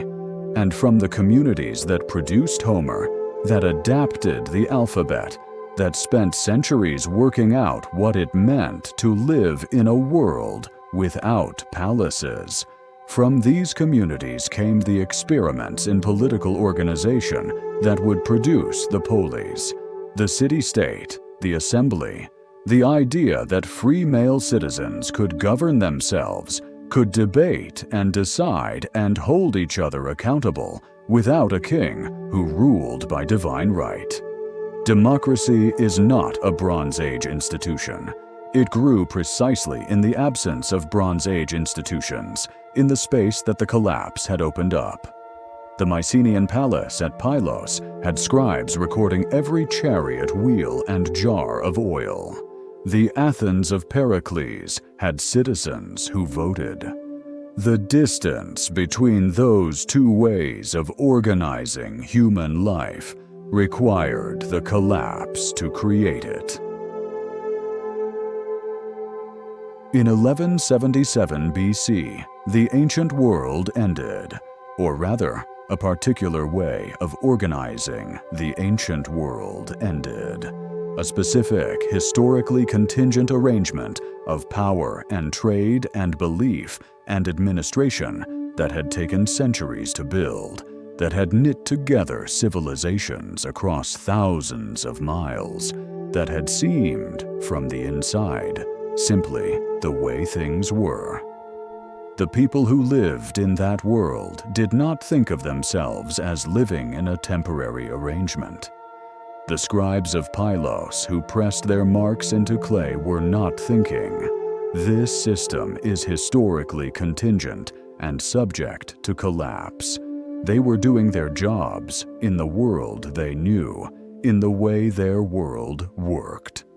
The king of the Hittites, writing to the pharaoh to beg for grain, was probably thinking, "This is a bad period. These things happen. We have survived difficulties before." He was not thinking, "This is the end of the thing I am." The king of Ugarit, preparing the letter that would never be sent, was thinking, "I need ships, I need troops, I need the system I have always relied on to respond the way it has always responded." None of them knew they were living at the end of an age. This is perhaps the most important thing that the Bronze Age collapse teaches us, and it teaches it not as a historical warning, not as a message we need to decode and apply, but as a simple, quiet fact about the nature of complex civilizations. They do not announce their endings. They end in the middle of ordinary life. While the scribes are still writing, while the merchants are still sailing, while the diplomats are still exchanging letters, while the farmers are still planting. The end arrives not as a proclamation, but as an accumulation of failures, each one manageable in isolation, overwhelming in combination. And at some point, the system passes a threshold it cannot return from, and what had seemed permanent becomes, in retrospect, the world that was. The collapse was not total. We have said this several times, and it bears saying once more with some weight. People did not disappear. Life did not end. The fields were still planted. The stories were still told. Out of the ruins, out of the cleared space where the Bronze Age palaces had stood, new forms of human organization emerged. Smaller, more flexible, less centralized, less impressive in the immediate term, but carrying within them different possibilities. The Phoenician alphabet, which gave writing to peoples who had never had it and made literacy accessible beyond the palace scribal class. The early Israelite communities, developing the religious ideas that would reshape the inner life of humanity. The Greek Dark Age communities, maintaining their oral traditions through centuries of material poverty, laying the ground for Homer and eventually for the polis and democracy and the philosophical schools that produced, among other things, the intellectual foundations of the world you are living in now. All of this came, in its long, indirect way, from the collapse. Not because collapse is good, it is not. Real people suffered. Real knowledge was lost. We will never know what the Hittite tablets that burned without being baked contained. Real communities were destroyed and never rebuilt. Real accumulated human achievement was erased. But because the cleared space that collapse creates can be, eventually, a space for something new, for experiments that a stable, hierarchical, tightly controlled palace economy would never have permitted, for the kind of variety and flexibility and distributed experimentation from which new forms emerge. The merchant ship that opened this story, the one heading toward Ugarit's burning harbor in the darkness before dawn, eventually would have turned away. The captain, understanding what he was seeing, would have ordered the oars out and the ship brought around. He would have looked for somewhere else to go, some other port, some other trade relationship, some other way to sell his cargo and feed his crew. Or perhaps he landed anyway, in the ruins, and salvaged what he could from the harbor before moving on. We do not know. His name is not in the record. His choices that night, whatever they were, are not preserved. What is preserved is the city he was sailing toward, not the city itself, that is rubble. and archaeology, but the record of the city, the tablets that the fire baked hard, the letter that was never sent, the diplomatic correspondence that happened to survive in an Egyptian archive, the pollen in the lake bed recording a landscape that is changing, the tree rings recording years that were thin. These fragments are what we have. They are enough to tell a story, if not to resolve it completely, to understand what was there, what was lost, and why, partly why. Enough of the why to make it meaningful. The scribes of Pylos were still writing when the end came. The workers of Deir el-Medina went on strike not because they were revolutionary, but because they were hungry and their rations had not arrived, and the system they were part of had stopped doing what systems are supposed to do: keep people alive. The king of Ugarit prepared a letter he would never send. The Hittite king asked Egypt for grain. These are human moments, ordinary moments in their way, the moments that fill any institution's life, any civilization's life, the daily administrative work, the hunger, the request for help, the unanswered plea. What makes them extraordinary is only that they happened at the end of something. The end of the Bronze Age, the end of that particular arrangement of the world, which is also, looked at differently, the beginning of this one. Let all of this settle now. As you drift toward sleep, the great cities of the Eastern Mediterranean, dark for 3,000 years under their soil, the tablets in their museum cases, the fire-baked clay still holding the marks that someone's hand made the day everything ended, the pollen in the lake bed, the thin rings in the ancient wood, the slow record that the natural world keeps of what was and what changed, the Phoenician merchant scratching consonant signs, the Greek singer shaping memory into verse, the hill farmer choosing, in the quiet of the post-collapse world, to worship differently than his parents had. All of them living in the aftermath of something enormous, all of them simply living. This is what we inherit. Not the palaces, those are ruins. Not the administrative systems, those are archaeology. Not the Bronze Age arrangements of power and trade, those are history. What we inherit is the fact that people went on. In the reduced world after the collapse, in the simpler and harder and more uncertain world that the Bronze Age left behind, people planted fields and told stories and carried forward, in forms they would not have recognized as continuous with what came before, the accumulated human project. We are continuous with them. Further back than we usually think, and through more catastrophe than we usually imagine, but continuous. Rest with that, if you can. The ancient world ended. Something else began. It always does. Good night.